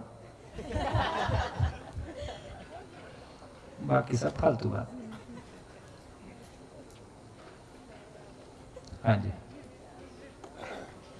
मैंने पहले जैसे बताया कि एक सावधानी घट गई और एक लेयर बन गया, छान छान कर आगे चलूँगा, ऐसी मैंने बात कही थी। लेकिन उसके बाद जो चर्चा चली धर्म की, तो उसके बाद उसका डायमीटर और बढ़ गया। अभी ऐसा लग रहा है कि मुझे पता चला कि मैं सिर्फ मेरी सोच या समझ को ठीक कर लूँगा वही पर्याप्त नहीं है, मुझे उसे परिवार में भी डाउनलोड करना है और वो परंपरा को आगे बढ़ा के समाज में, विश्व के फलक पर और प्रकृति में इंस्टॉल हो जाए, वहां तक उसका ध्यान रखना है। ऐसा मतलब अपने में डाउनलोड हो गया, अपने हाँ। किसी अच्छे आचरण के साथ हो गए तो सामने वाला पूछ ही लेगा यार सॉफ्टवेयर कहाँ से लाए हो, तो उसको भी लोड करा देंगे। हमको करना नहीं है, वो मांगेगा तो अपने पे रुक नहीं जाना है। जैसे आपके घर तो नहीं गए हम आपको बुलाने, आप आ गए हो, आप चाहते हो तो आपके कॉपी करवा देंगे। मतलब वो एरिया और बढ़ गया काम का। एरिया काम का बढ़ गया, एरिया तो काम का बड़ा ही है। और ये प्लांट पे काम हो जाए, दूसरे प्लांट पे चलेंगे, वहाँ पोस्टिंग हो जाएगी, साथ साथ चलेंगे तो अपना रोजगार की कोई कमी नहीं है, अपना जन्म जन्मांतर का रोजगार है। Employed for ever, employed for ever, कोई बेरोजगारी नहीं। एक बार कनेक्ट होना है, एक बार कनेक्ट होना है, बस एक बार उस ग्रोह में शामिल होना है ना। तो हमारा एडमिशन हो गया है, आपको जिसको तलाश हो आपका स्वागत है। हाँ जी, कहाँ पहुँचे, कहाँ पहुँचे, और कोई शेयरिंग? बस इतनी सी बात। क्या समझ में आया है? हाँ जी, इस चर्चा से क्या क्लैरिटी बनी धर्म के बारे? बोल भाई, माइक तेरे पास है, अभी बोल दो, बाकी तो किसी की हिम्मत पड़ नहीं रही। बोलो आगे वाली। हाँ जी सर जी, धर्म और गुण धर्म में कोई फर्क है?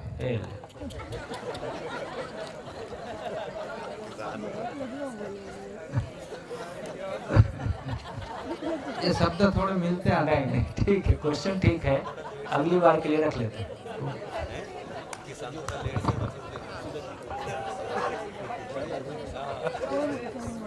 हाँ बेटा। बचपन से देखा सबको घर पे कर्म कांड, पूजा वगैरह, फास्टिंग करते थे, तो मेरे क्वेश्चन स्टार्ट हो गए कि क्यों कर रहे, तो वो सब बोलते थे कि भगवान को बुरा लगेगा या उनकी बेइज्जती हो जाएगी, मत पूछो, you just have to do. मैं दिया भी जलाती थी, फिर मैंने सब छोड़ दिया क्योंकि कोई जवाब ही नहीं देता था। तो मुझे ऐसा लगता था अगर वो भगवान है तो उनकी बेइज्जती कैसे हो सकती है। और वो इतने में हो जाती है तो फिर उसको पूछने के लायक भी क्या है? पूछना ही क्यों है? मतलब इतने में हिल जाता है सामने वाला, तो फिर मैं ही ठीक हूँ।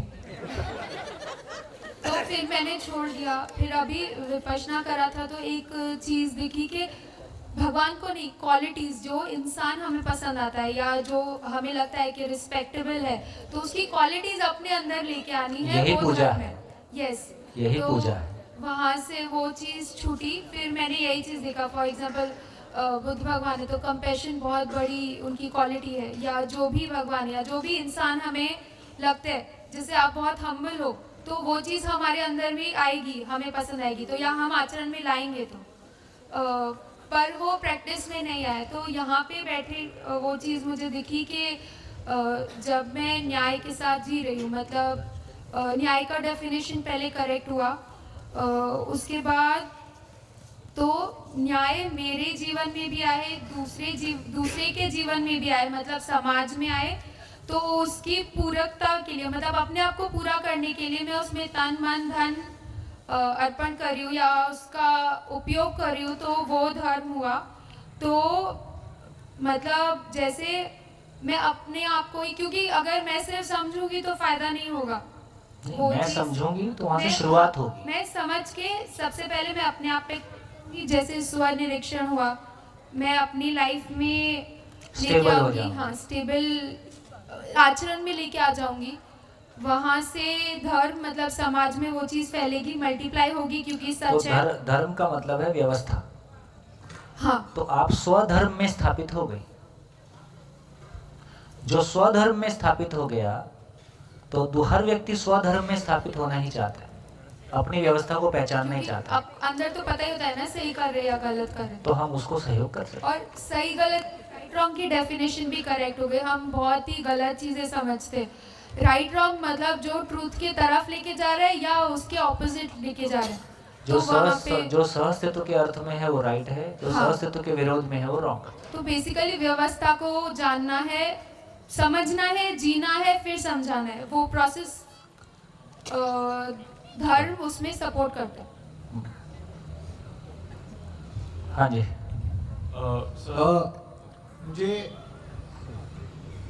मुझे ये तो फाइनली मतलब थोड़ा अंदाजा था, लेकिन यहाँ आके पूरा हो गया कि सुखी होना मेरा अंतिम लक्ष्य है।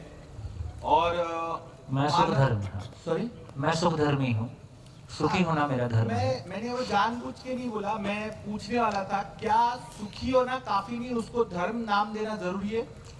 नहीं, धर्म का मतलब है कि उसको समझे कि धर्म किसको बोल रहे हैं। तो धर्म को एक्सप्लेन किया, जिसको जिससे अलग ना किया जा सके। इसका मतलब है कि जिसको जिससे अलग ना किया जा सके, तो क्या चीज के बारे में बोल रहे हैं? तो बेसिकली किसी चीज के होने का स्वरूप। ओके। जिसको जिससे अलग ना किया जा सके, इसका मतलब है कि हम उसके होने के स्वरूप की बात कर रहे हैं। तो धर्म किसी इकाई के होने का स्वरूप है। धर्म किसी इकाई के होने का स्वरूप है, और मानव के होने का स्वरूप उसकी निरंतर सुखी होने की कामना है। इसलिए मानव के होने का स्वरूप, मानव अपने होने को पहचानता है, तो यही उसका धर्म मतलब होने का स्वरूप। धर्म मतलब कोई चिन्ह, प्रतीक, टीका, ये सब धर्म नहीं है। क्योंकि आज तक सब वैसा ही देखा, इसलिए वो कंडीशनिंग काम करती है। थोड़ा कंडीशनिंग है। तो इसके लिए मैं खुद के मन को ये कर रहा हूँ कि भाई सुखी होना है, बाकी धर्म है नहीं है पता नहीं। बट इतना तो अच्छा लग गया कि मैं उधर आके, जैसे आपने अभी कहा कि आचरण में लाना है, और तभी दूसरों को दिखेगा। बता के उनको समझा के ऐसे नहीं होगा। वो अगर समझना चाहे तो ही मैं उनको पूरा सहयोग करूं, और फिर ये बात अपनी उन तक पहुंचाऊं, ताकि वो भी पूरी तरह समझ सके। ताकि वो जो एक ये होता है ना, मैं किसी को बताऊं मेरे घर में जबरदस्ती, जो मैंने आज तक किया हूं, तो वो कभी काम नहीं आया। ये मैंने देख लिया, और वो क्यों काम नहीं आया वो यहाँ आके पता चला। तो इसके लिए आगे से मेरा समझाने का तरीका बहुत ही अलग होगा, जो कि मेरे से होता हुआ गुजरेगा, कि मैं पहले सभी चीजों को अपने आचरण में लाऊं, और तभी ये हो पाएगा किसी को समझाना। बढ़िया।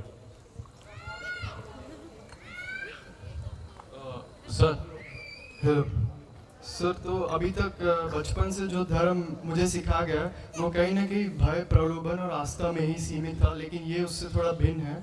और आई थिंक कि कैसे भिन्न है कि अभी तक हमें पता था कि what is not justice, but यहाँ पर एक्चुअली कुछ समझ आ रहा है कि व्हाट कैन बी जस्टिस, कि हम सब के लिए यूनिवर्सली जस्टिस क्या हो सकता है। जी बढ़िया। सर मैंने एक पैटर्न नोटिस की है कि जब हम धर्म की बात करते हैं तो उसमें कोई इंसान को जो क्वेश्चन आते हैं अंदर से, उसका जवाब मिलता है वो आस्था से या वो आइडिया से धर्म की बात होती है।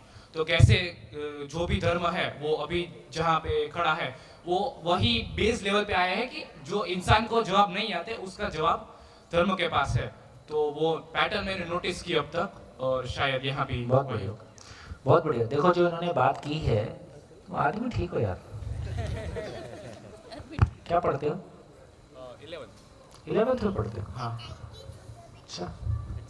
अच्छा है लेकिन बढ़िया।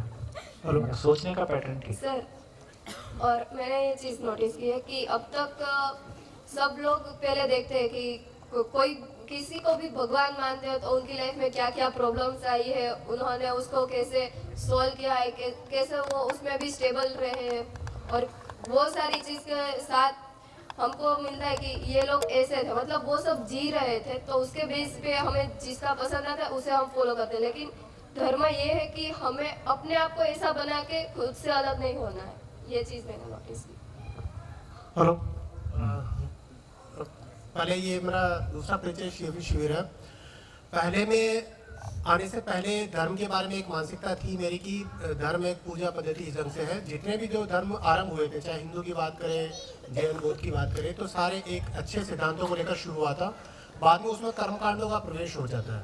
तो कर्मकांडों के प्रवेश के साथ में ही मन में एक फीलिंग आती है, मैजिक इफेक्ट आता है कि धर्म का पालन करने से, कर्मकांडों का पालन करने से लाइफ में कुछ मैजिक हो जाएगा, कुछ स्पेशल हो जाएगा लाइफ के अंदर। तो हमारी मानसिकता उसके साथ में रूढ़ हो गई कि मैं धर्म का पालन कर रहा हूँ तो ये मैजिक नहीं करेंगे तो नुकसान होगा, और ये इतने गहरे तक समा गई है कि उसको छोड़ना मुश्किल होता है। जब मैं पहला दिसंबर में हापुड़ में करके गया था, उसके बाद में मैंने अपने आप में प्रयोग करना शुरू किया, काफ़ी चीज़ें मैंने छोड़ी, और लेकिन फिर भी जो मैं 35 साल का हो गया, तो 35 साल से मेरे अंदर, 35 साल नहीं शायद 3500 साल से मेरे अंदर जो एक रूढ़िगत जो बैठा हुआ है वो खत्म नहीं हो पाया। तो मैं समझ पा रहा हूँ कि ये जो आप बता रहे हैं ये वास्तव में धर्म का सही कॉन्सेप्ट है, लेकिन जो एक मैजिक फैक्टर और जो एक नुकसान फैक्टर है उसको अलग करते हुए किस ढंग से इस राह में बढ़ा जाए, किस ढंग से वो जो 3500 सालों का, 10,000 सालों का जो अब तक सिस्टम बैठा हुआ है उसको हटाते हुए केवल संज्ञानशीलता की तरफ बढ़े, उस वाले को छोड़े। जी जी, माइक बोलिए बोलिए। हाँ, अभी हम एक संप्रदाय विशेष के सब साधु लोग थे, उनके साथ हम बैठे हुए थे, तो उन्होंने बताया कि हमने अमेरिका में 4 चर्च खरीद लिए, क्योंकि वहाँ पे अभी आने वाली जनरेशन चर्च में जाती नहीं है। मतलब वो उनका संडे टू संडे रहता है, लेकिन कन्फेशन में भी कोई नहीं होता है। तो बहुत लंबे टाइम तक जब कोई नहीं आता है तो वैसे ही वो चर्च यूजलेस पड़े होंगे, तो उन्होंने वो प्रॉपर्टी बेची हमारे यहाँ के संप्रदाय विशेष के। ऐसी बात हो रही थी। फिर हमने चर्चा किया कि ये मंदिर बनाने के लिए हम लोगों ने मतलब जो खरीदा वो नहीं खरीदना चाहिए, क्योंकि आने वाले 25 साल में शायद वहाँ पे भी कोई नहीं जाएगा। जिस तरीके से अभी युवा चल रहे हैं, मतलब वो सोच रहे हैं, जितने लॉजिकल हो गए हैं और इतना फटाफट मतलब वो एनालिसिस वगैरह करते हैं और वो करते हैं, तो ये एक ध्यान में आता है कि धर्म में एक्चुअली मतलब क्या चलेगा, क्या मतलब थॉट प्रोसेस होगा तो वो चलेगा। जी, यहाँ के इस सभा में आके सारे ही भ्रम टूटते जा रहे हैं पहले दिन से ही। पहले जिंदा रहना, जीना, सुख, शरीर, मानव, सारी चीज़ें टूटते गई। तो अभी तक मैं अपने आप को धार्मिक समझता था, मतलब पूजा कर लेना और बात मान लेना और आज्ञाकारी हो जाना, मतलब इसे मैं धार्मिक मानता था। तो धर्म की परिभाषा ऐसी बिल्कुल भी नहीं, मतलब मैंने उस धार्मिकता में हम और हमारे लोग कितना झेल गए, और धर्म के नाम पे कभी कभी किस तरह से हमको मना भी लिया गया, जो उचित था कि नहीं था भी उसका भी हमारा ध्यान कई बार नहीं जाता है, क्योंकि उसमें उस छाया में वो भी छुप जाता है। तो इसका अर्थ ये भी निकल सकता है धर्म नाम की ऐसी कोई चीज़ नहीं है, सर्वधर्म सामान्य है, सब नहीं, इसका एक पॉजिटिव आशय ये है, देखिए जितने भी धर्म दुनिया में हैं, कोई धर्म ने ऐसा नहीं कहा कि मानव के साथ अत्याचार करो। सभी धर्म यही कह रहे हैं कि मानव को प्यार करो और प्यार से रहो, शांति से रहो। तो सभी धर्मों ने मानवता का संदेश दिया है। वो मानवता का संदेश के मूल में जो भी थियरी और जो भी कुछ प्रैक्टिस है, उससे हम जंगल युग से निकल के यहाँ तक पहुँचे ही हैं। आज यदि हम इतना संवेदनशील हैं कि हम किसी दुखी के लिए कुछ सोचते हैं, अपना तन मन धन लगाते हैं, तो ये अचानक नहीं हो गया है। हमको जंगल युग से अचानक निकल के यहाँ तक नहीं पहुँचना है। तो सभी धर्मों ने मिलके, सभी धर्मों का पॉजिटिव पार्ट ये है कि वो हमको जंगल युग से निकाल के, उस कबीला युग से निकाल के कम से कम संवेदनशील मानव तक, और कम से कम उस जगह में ले आए हैं जहाँ वो क्लियरली कह रहे हैं कि देखो शरीर, मानव केवल शरीर नहीं है, शरीर के बियॉन्ड कोई रियलिटी है, कोई सत्ता है, कोई और भी चीज़ है, और उसके लिए कोई ज्ञान है, तप है, तपस्या है, दान है, पुण्य है, जो भी एक विधि विधान सबने बनाया है। तो बहुत पॉजिटिवली उसमें जाके देखेंगे तो कोर मैसेज तो देने की क्लियर कोशिश है कि, है ना, शरीर के बियॉन्ड कोई रियलिटी है और वो कोई बड़ी चीज़ है, जिंदा रहने से कोई बड़ी चीज़ है, और ईश्वर कोई बड़ी चीज़ है, उसको पाने के लिए तन मन धन लगाना कोई बड़ी चीज़ है। ये अद्भुत बात नहीं है कि कम से कम इस देश में हजारों लोगों ने, है ना, अपनी भरी जवानी छोड़ के संन्यास के रास्ते अपनाए हैं, जहां उन्होंने उस सच्चाई की तलाश के लिए अपना पूरा जीवन लगाया है। ये तो घटना है ना, ये तो घटी घटना है और हमारे सामने है। तो इसका मतलब ये सम्मान करने लायक तो है कि यार किस तरह का मोटिवेशन दे दिया कि आदमी का इतना जज्बा जग गया और आदमी इतना कुछ करने के लिए तैयार हो गया। पॉजिटिव पार्टी है। तो आज के ज़माने में जितने भी मंदिर, मस्जिद या हर धाराओं की अपने अपने कोई स्थल है जहाँ पे अपनी आस्था का हम करते आदान प्रदान, तो ये क्या है, मतलब यहाँ तो ये सारे उसके स्कूल हैं, ये सारे वो मानवता के स्कूल हैं जहाँ ऐसा एजुकेशन देने की कोशिश है। अब उसमें डाइल्यूशन हो गया और व्यक्ति विशेष, भाई ये कंटेंट कितना भी अच्छा सही, यदि मेरी प्रवृत्ति ठीक नहीं है मैं कोई गलती कर ही सकता हूँ। मेरे को लगता है कि थोड़ा उदारता से देखने की ज़रूरत है। अपनी बहुत सारी भड़ास या बहुत सारा हमारा दुख अपनी जगह है, लेकिन यदि पॉजिटिव पार्ट देखेंगे तो ये कंटेंट भी कितना ही अच्छा ना हो, कितना ही अच्छा क्यों ना हो, जब तक मैं किसी स्थिति में नहीं पहुंचा हूँ मैं कोई गलती कर ही सकता हूँ। और मेरी गलती का मतलब दर्शन की गलती नहीं है। दर्शन ऐसा नहीं बोल रहा है ऐसा गलती करने के लिए, लेकिन मैं तो गलती कर ही देता हूँ, तो ऐसा हो ही सकता है। तो पॉजिटिव पार्ट इसमें यह है कि अब तक आस्था के उस सहारे और जो भी हमारे तरीके रहे उसके सहारे हमको जहाँ तक भी लेके आ गए, हम किसी एक पॉइंट तक पहुँचे हैं, लेकिन हम इतने नज़दीक आ गए कि सारे अंतर एक दूसरे के सामने आ गए।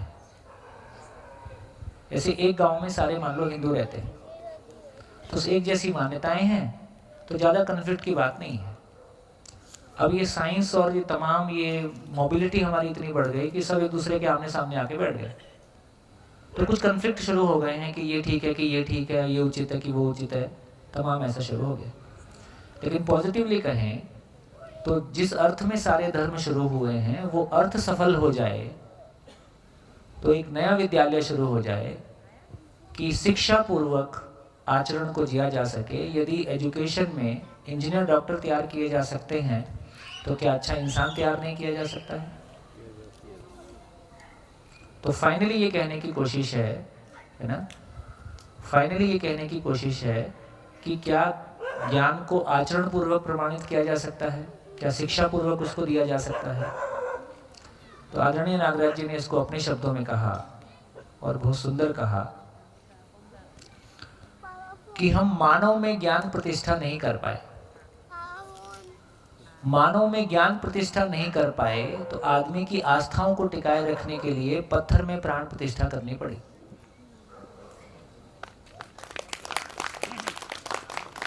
गलत नहीं किया, कम से कम उसको इतने हजारों साल किसी अच्छाई के रास्ते पे टिकाए रखा। गलतियां स्वाभाविक हैं, गलतियां हर रास्ते में होंगी, इसमें भी होंगी, कोई खास बात नहीं है। लेकिन मानव में ज्ञान प्रतिष्ठा नहीं हो सकी, हमको जिंदा देवता नहीं मिल सका, कोई नहीं।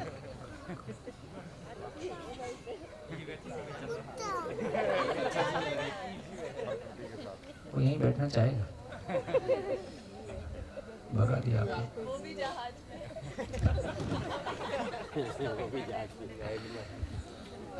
तो शिक्षा पूर्वक ज्ञान प्रतिष्ठा नहीं हो सकी, हमको जिंदा देवता बात करने के लिए नहीं मिल सका। जिंदा देवता होता तो साक्षात आमने सामने पूछते और अपनी ज़िंदगी का रास्ता भी पूछते, सच्चाई भी पूछते और वो बता भी देता, तो हमको क्लैरिटी हो जाती है ना। लेकिन वो ऑप्शन नहीं था तो क्या करते? तो कम से कम आदमी की आस्थाओं को टिकाए रखें, अच्छे रास्ते पे उसकी आस्थाओं को बनाए रखें। उसके लिए है ना, मानव में शिक्षा पूर्वक ज्ञान प्रतिष्ठा नहीं हो सकी तो पत्थर में प्राण प्रतिष्ठा करना पड़ा। ये एक आवश्यकता थी, उसमें जो समझ में आया वो किया, उससे जो भला हुआ सो हुआ। और गलतियाँ तो किसी भी जब कोई चीज़ अपने आप में, है ना, प्रोसेस में गलतियाँ, एक बच्चा जब चलता है तो अचानक पहली बार पूरा चल देता है कि बीच में कई सारी गलतियाँ करता है। जब कोई बच्चा चलना सीखता है तो बहुत सारी गलतियाँ करने के बाद ही चलता है। तो उस रास्ते में चलते हुए हम भी बहुत सारी गलतियाँ करके वहाँ तक पहुँचे। सभी गलतियाँ कर रहे हैं ऐसा भी नहीं है। दूसरी बात कहा कि यदि शिक्षा पूर्वक ज्ञान प्रतिष्ठा हो पाएगी, यदि शिक्षा पूर्वक ज्ञान प्रतिष्ठा हो पाएगी तो मंदिर, मस्जिद, गुरुद्वारे विद्यालय हो जाएंगे।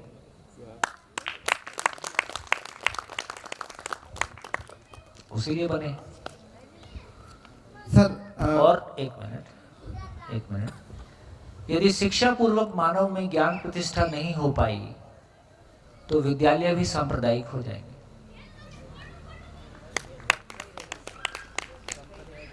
इससे ज्यादा कुछ कहने की जरूरत नहीं है। तो सभी धर्म सफल हो जाएं, सभी प्रयास सफल हो जाएं, उन सारे प्रयासों को हम नमन कर सकें, इस अर्थ में शिक्षा पूर्वक ज्ञान प्रतिष्ठा की जा सकती है। ये एक प्रयोग हमारे सामने आया है। इस पूरे प्रयोग में किसी का खंडन नहीं है, बल्कि जो प्रयास किए गए हैं उसका एप्रिसिएशन है।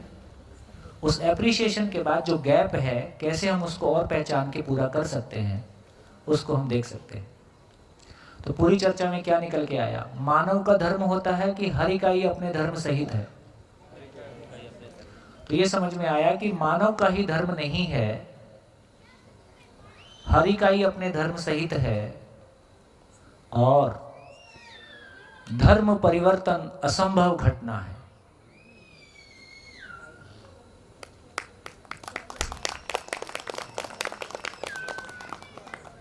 हो नहीं सकता। मानव का धर्म परिवर्तन करना है तो उसको ये बोलना पड़ेगा कि मैं दुख पूर्वक जीना चाहता हूं, क्योंकि सुख मानव का धर्म है। तो हमने बदला तो क्या बदला? चिन्ह प्रतीक बदले, कपड़े बदले, किताब बदली। इससे आदमी बदल गया ऐसा नहीं हुआ, उसकी चेतना का स्तर तो वही था, पहले जो करता था अभी भी वही करता है। बोलिए क्या आशा की किरण जगती है? यदि ये धर्म की परिभाषा मानवता को समझ में आ जाए, और एक क्लासरूम में कितनी देर में समझ में आई है? मात्र 15 मिनट। यदि 15 मिनट में ये क्लासरूम में हर क्लास में चर्चा हो जाए, शिक्षा अभी भी एकमात्र प्लेटफॉर्म है जहां सभी धर्म, सभी जाति, सभी देश, सभी लिंग, सभी, है ना, अमीर गरीब, सभी बच्चे एक साथ बैठते हैं। शिक्षा ने उसको प्रूव किया है। तो शायद शिक्षा ही वो जगह है जहां आदमी गढ़ा जा सकता है। धन्यवाद। सर, मैं स्वामीनारायण संस्था से हूँ। मैं प्राथमिक कक्षा में पढ़ता था तब पान गुटखा का व्यसनी था, और 8वीं कक्षा में जब छात्रालय में गया तब से मेरे जीवन में परिवर्तन आया, और अब तक मैं जो जी रहा हूँ और कई धार्मिक किताबें भी पढ़ता हूँ। मैं जो अभी जीवन जीता हूँ और मैंने आज तक जो सीखा है, और ये 7 दिन में मैं जो अभी जीवन जी रहा हूँ उसके साथ में मैं जरूर मेरा मूल्यांकन कर रहा हूँ, तो मुझे लगता है कि मैंने मेरी संस्था से जो आज तक सीखा था वो सीधा सीधा मैंने मान लिया था, और आपने बड़ी अच्छी तरह से उदाहरण के साथ समझाया है। तो मैं तो मेरी लड़की और वाइफ के साथ बात करता था, जो आज तक जो मान लिया था, लेकिन आज मैं अभी इसके बारे में कहूँ तो और ज़्यादा गौरव और आनंद के साथ कह सकता हूँ कि अभी तक मैंने जो सीखा वो सही है, और इसका मुझे बड़े आनंद है। बहुत बढ़िया। और कल बात करना चाहता था लेकिन आज कह देता हूँ, और मेरे मित्र के साथ तो मैंने फ़ोन पे शेयर भी किया कि जो पहले के समय, और संजय भाई से भी बात हुई थी कि पहले के ज़माने में इतना अनुकूल नहीं होगा कि ये ईश्वर तत्व क्या है वो बताने के लिए, लेकिन अभी विज्ञान का आविष्कार हुआ है, नई चीज़ हुई है, और नए बच्चे जो सीधा सीधा मान नहीं ले रहा है। क्यों ऐसा, क्यों आप बताइए उदाहरण के रूप में। तो ऐसा जो न्यू जनरेशन मांगती है, तो उसके अनुसार आदरणीय नागराज जी ने ये नया रूप भी दिखाया और आप बड़े अच्छी तरह से सभी बच्चों को सभी के प्रश्नों को उत्तर देकर बड़े प्यार से समझाते हैं, ये बहुत बड़ी बात है। और मैं आपकी धीरज का बहुत शुक्रिया गुजार करता हूँ कि मैं यहाँ क्यों आया था वो भी बात अभी बता देता हूँ। और मैं ऐसा समझता हूँ कि मैं बच्चों को बड़े प्यार से पढ़ाता हूँ और मुझे बच्चे के साथ काम करना अच्छी तरह से मैं जानता हूँ, ऐसा मैं मानता भी हूँ। लेकिन मैं और मानना चाहता था कि दिल्ली में जो स्कूल में आपने बड़ा अच्छा रिजल्ट लाया तो उसमें क्या किया, कैसे बहुत अच्छा रिजल्ट आया, तो वो मैं सीख सकूं और अभी मेरे साथ में जितने बच्चे के साथ काम करता हूं तो उसको और ज़्यादा अच्छा दे सकूं, इस सोच के कारण मैं आया था। लेकिन अंत में कह सकता हूं कि 8 दिन में बहुत कुछ अच्छा पाया है। और साथ में एक नम्र विनती भी है कि कोई भी धर्म के अभी तक हम नास्तिक थे और जो पुराने धर्म वाले कोई धर्म में मानते थे वो गलत है, ऐसा मानने की जरूरत नहीं है। और दूसरी एक बात ये भी बड़े नम्रता से कहता हूं कि हम अभी तक पैसों के पीछे नहीं भागे हैं, या तो बहुत सारे प्रयत्न करने के बाद भी पैसादार नहीं हो सके हैं, तो ऐसा भी नहीं कहना चाहिए कि जिसके पास पैसा है वो जिंदा रहने के धरातल पर थे और हम उससे आगे हैं, ऐसा भी समझने का कोई कारण नहीं है। धन्यवाद। बहुत बढ़िया, बहुत बढ़िया। हाँ जी सर, मेरे क्वेश्चन दोनों बचे हुए हैं। हाँ, बोल दो। एक क्वेश्चन पहले पूछा था कि वो जो सारे अभी तक के धर्म थे वो अपने डेफिनेशन में कहाँ आते? नहीं, तो जो सारे धर्म थे अपने डेफिनेशन में, तो बेसिकली सभी ने अच्छाई को आस्था के रूप में कहा, अच्छाई को किसी व्यक्तित्व के रूप में जिया, उस समय की जो सीमाएं थी, उस समय की जो स्थितियां थी उसके अनुरूप जिया। अभी के समय में उसको और ज़्यादा टेक्निकली कह पा रहे हैं, उसको और ज़्यादा बेहतर समझ पा रहे हैं। और इतनी यात्रा करने के बाद भी हो सकता है हर चीज़, जैसे किसी एक पॉइंट के बाद क्लास 5th आती है, किसी एक पॉइंट के बाद 8th आती है, एक धीरे धीरे उसकी डिटेल और खुलती है ना, तो धीरे से वो डिटेल और खुल रही है और क्लैरिटी हमारी बन रही है कि और कैसे बेहतर हो सकते हैं। और अभी आपने कहा कि जैसे बहुत जल्दी मंदिर, मस्जिद, गुरुद्वारे, विद्यालय बन जाएंगे। वो चाहते ही हैं, वो पहले से भी विद्यालय ही हैं। विद्यालय आपको यकीन है कि मस्जिद भी बनेंगे? मुझको तो यकीन है। मतलब अगर वो धर्म अगर किसी को, जैसे आपने कहा कि हमारा धर्म हमको त्याग के रास्ते पे साधु बनना सिखाता है, अगर कोई धर्म मुझे बम बांध के 30 लोग में फटना सिखाता है तो जाने दो। अभी नहीं जरूरत, आराम से बात। नहीं सर, एक्चुअली हम इसको हमेशा ऐसा बहुत सारी बात अभी है। आपके सामने अपने घरों में ही हमारे बच्चे बम बांध के हमको उड़ा रहे हैं, वो नहीं दिखता है हमको। सर अभी हमारे घर में हमारी पत्नी ने बम लगा रखा है, वो नहीं दिख रहा है। हमको इशू चाहिए जिसपे कि हम अपनी समस्याएं भूल के अपना मन कहीं और लगा सकें। इशू बिल्कुल नहीं चाहिए। अगर तो ये उसका भी सॉल्यूशन इतना ही है। ये बात मैं 7 दिन पहले ही कहता था, एक इशू मिनट, चाहिए होता था।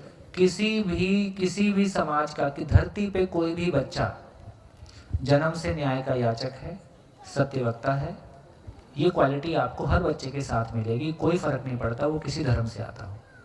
अब रही बात बाहर शिक्षा देने की, तो किसी ने प्रतिक्रिया में क्या शिक्षा देने लगे, किसी ने अपने धर्म के स्वरूप को क्या मोड़ के दे दिया। हमारे भी तमाम धर्मों में कोई विकृति नहीं आई, ऐसी बात तो नहीं है। तो यदि वहाँ भी कोई विकृति होगी, वो खुद भी उससे परेशान होंगे, और मुट्ठी भर लोग सब जगह होते हैं जो चीज़ों को हैंडल कर रहे होते हैं। तो यदि मानव धरती पे कोई मानवता का संदेश फैलेगा, अपने आप उसमें चीज़ें हैंडल हो जाएंगी। तो आवश्यकता इस बात की है कि मानवता को, जिसको हम कहते हैं कि युद्ध स्तर पर, मानवता के लिए युद्ध स्तर पे काम किया जाए। अमानवीय चीज़ें अपने आप दब जाएंगी या उनको हैंडल करने की आवश्यकता होगी, तो बाकी सब सामान रखा ही है, वो तो मना नहीं कर दिया। जीवन विद्या में या इस दर्शन में ऐसी कोई बात नहीं कही जा रही है कि कोई एक गाल पे मारे दूसरा भी लगवा लेना। यहाँ ये कहा जा रहा है यदि मरना ही है दो में से किसी एक को, तो ना समझ मरे, वो ज़्यादा अच्छा है, समझदार कुछ उपकार करेगा। तो यहाँ किसी तरह के आदर्शवाद की बात नहीं कर रहे हैं, है ना। बाकी चीज़ों को कैसे हैंडल किया जाए, तो मेरे को लगता है कि चलो पहले घर से शुरुआत करते हैं, और बड़े कैनवस पे जिनकी योग्यता होगी काम करने की, बड़े कैनवस। आज भी विचार सबसे प्रभावशाली चीज़ है, और आज भी यदि कोई विचार किसी को आतंकवादी बनाता है, तो कोई किसी को मानव भी बना सकता है। मैंने इन्हीं शिविरों में नक्सलियों से बात की है, इन्हीं शिविरों में तमाम तरह के लोगों से बात की। कंटेंट की ताकत इतनी है कि एक बार वो सॉफ्टवेयर इंस्टॉल हो गया, वो काम करना शुरू कर देता है और आप छोड़ के भाग भी नहीं सकते। इस विचार से आप मुक्त नहीं हो सकते। आप कुछ ही कर लो, ये विचार आपके पीछा नहीं छोड़ेगा। ऐसा। और एक बात है भैया, हो गई आपकी बात? नहीं ठीक है फिलहाल के लिए। और सोचेंगे कोई दिक्कत नहीं है। देखो ये सब समस्याएं छोटी हो बड़ी हो, सभी के रास्ते तो रास्ते की तो हमको जरूरत है। हमने जो शिक्षा में 20 साल लगाए हैं, कईयों ने 18 साल 15 साल शिक्षा में लगाए, मगर जो धर्म के मोटे तौर पे जो लक्षण बताए गए उसमें धृति क्षमा दम अस्तेय शौच इंद्रिय निग्रह धी विद्या, उसमें विद्या शब्द आ ही जाता है बिल्कुल, क्योंकि हमने साल ही नहीं लगाए उसमें, हम 2 महीने भी नहीं लगा रहे अभी भी। हाँ देखिए, हम सब हिंदू हैं, हम में से कितने लोगों के घर में वाकई में हमारा ग्रंथ रखा है और हमने उसको पढ़ के देखा है और हमने उसको समझा है? ऐसा बोलेंगे तो अभी जो है उसको भी हम कहाँ पढ़े? बिल्कुल सही बात है। बढ़िया, ठीक है। वो 10 धर्म के लक्षण है और कहीं पर भी कोई मूर्ति का वो कोई उल्लेख नहीं है इसमें। नहीं वो ठीक है भैया, फिर कहाँ चीजें पटरी से उतरेंगी? वो तो हर जगह उतरेंगी ना, वो तो यहाँ भी उतरेंगी। मतलब गुणात्मक बात कही गई है, मेरा ऐसा कहना है, क्वालिटेटिवली। बढ़िया बढ़िया, खूब बढ़िया खूब बढ़िया। और भैया एक लास्ट में मैं बोलना चाहती हूँ कि जिस तरह से आपने ये धर्म को प्रमाणित किया है, तो मैं ये कह सकती हूँ कि ना मैं धर्मी ना अधर्मी, मोको कहा ढूंढे बंदा, मैं तो तेरे पास हूँ, ना मैं मंदिर ना मैं मस्जिद, सब सांसों की सांस में। Thank you. हाँ, एक दो बातें मेरे को कहनी है, वो मैं इंतजार कर रहा था। हाँ, आप कुछ कहना? बोलिए आप बोलिए। तो सुबह ऐसा तो नहीं लगता कि धर्म की संज्ञा जो यूज करी है हिंदू मुसलमान में धर्म, वो संज्ञा गलत यूज करी हुआ नहीं समझ के? देखो मैं कहना चाहता हूँ कि मैं पहले शिविर में ऐसा बना रहना चाहता हूँ जो सबके लिए स्वीकार्य हो, उतनी बात हम कर सकें। बहुत टेक्निकल डिटेल में जाएंगे तो फिर कुछ चीजें और निकलेंगी, लेकिन अभी के लिए इतना पर्याप्त है। हाँ जी, हाँ मैं कुछ कहना चाह रहा था, यदि आपकी बात हो गई हो तो एक तो मैं ये कहना चाहता था कि जो हमारे बीच में यहाँ युवा वर्ग बैठा है, उनमें से कितने लोग ऐसे हैं जो इस वीडियो की एडिटिंग करके एक अच्छा, मतलब इसमें जब शिविर होता है तो बहुत सारी बातें ऐसी होती रहती हैं, जब एक नया आदमी सुनता है तो उसको सुनने की जरूरत नहीं है।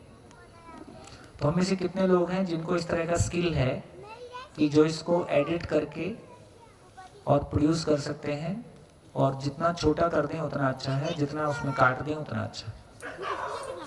कितने लोग ऐसा जो ऐसा करेगा उससे उसकी लर्निंग होगी और कम से कम उसकी एक क्लैरिटी बन जाएगी।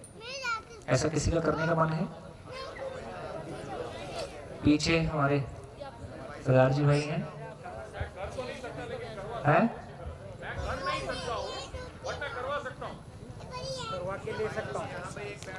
वो करवा सकते हैं। चलो, तो जो करवा सकते हैं वो कल आपस में सारे मिल लेना और मिलजुल के जो आपको समझ में आए कर लेना।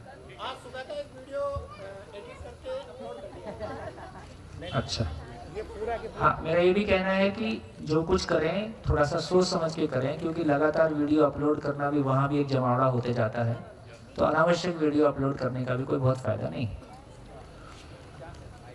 एक तो जो कुछ लोग जो गोष्ठियाँ लीड कर रहे हैं वो आज 9 बजे मिलेंगे, हम साथ में कुछ बात करेंगे।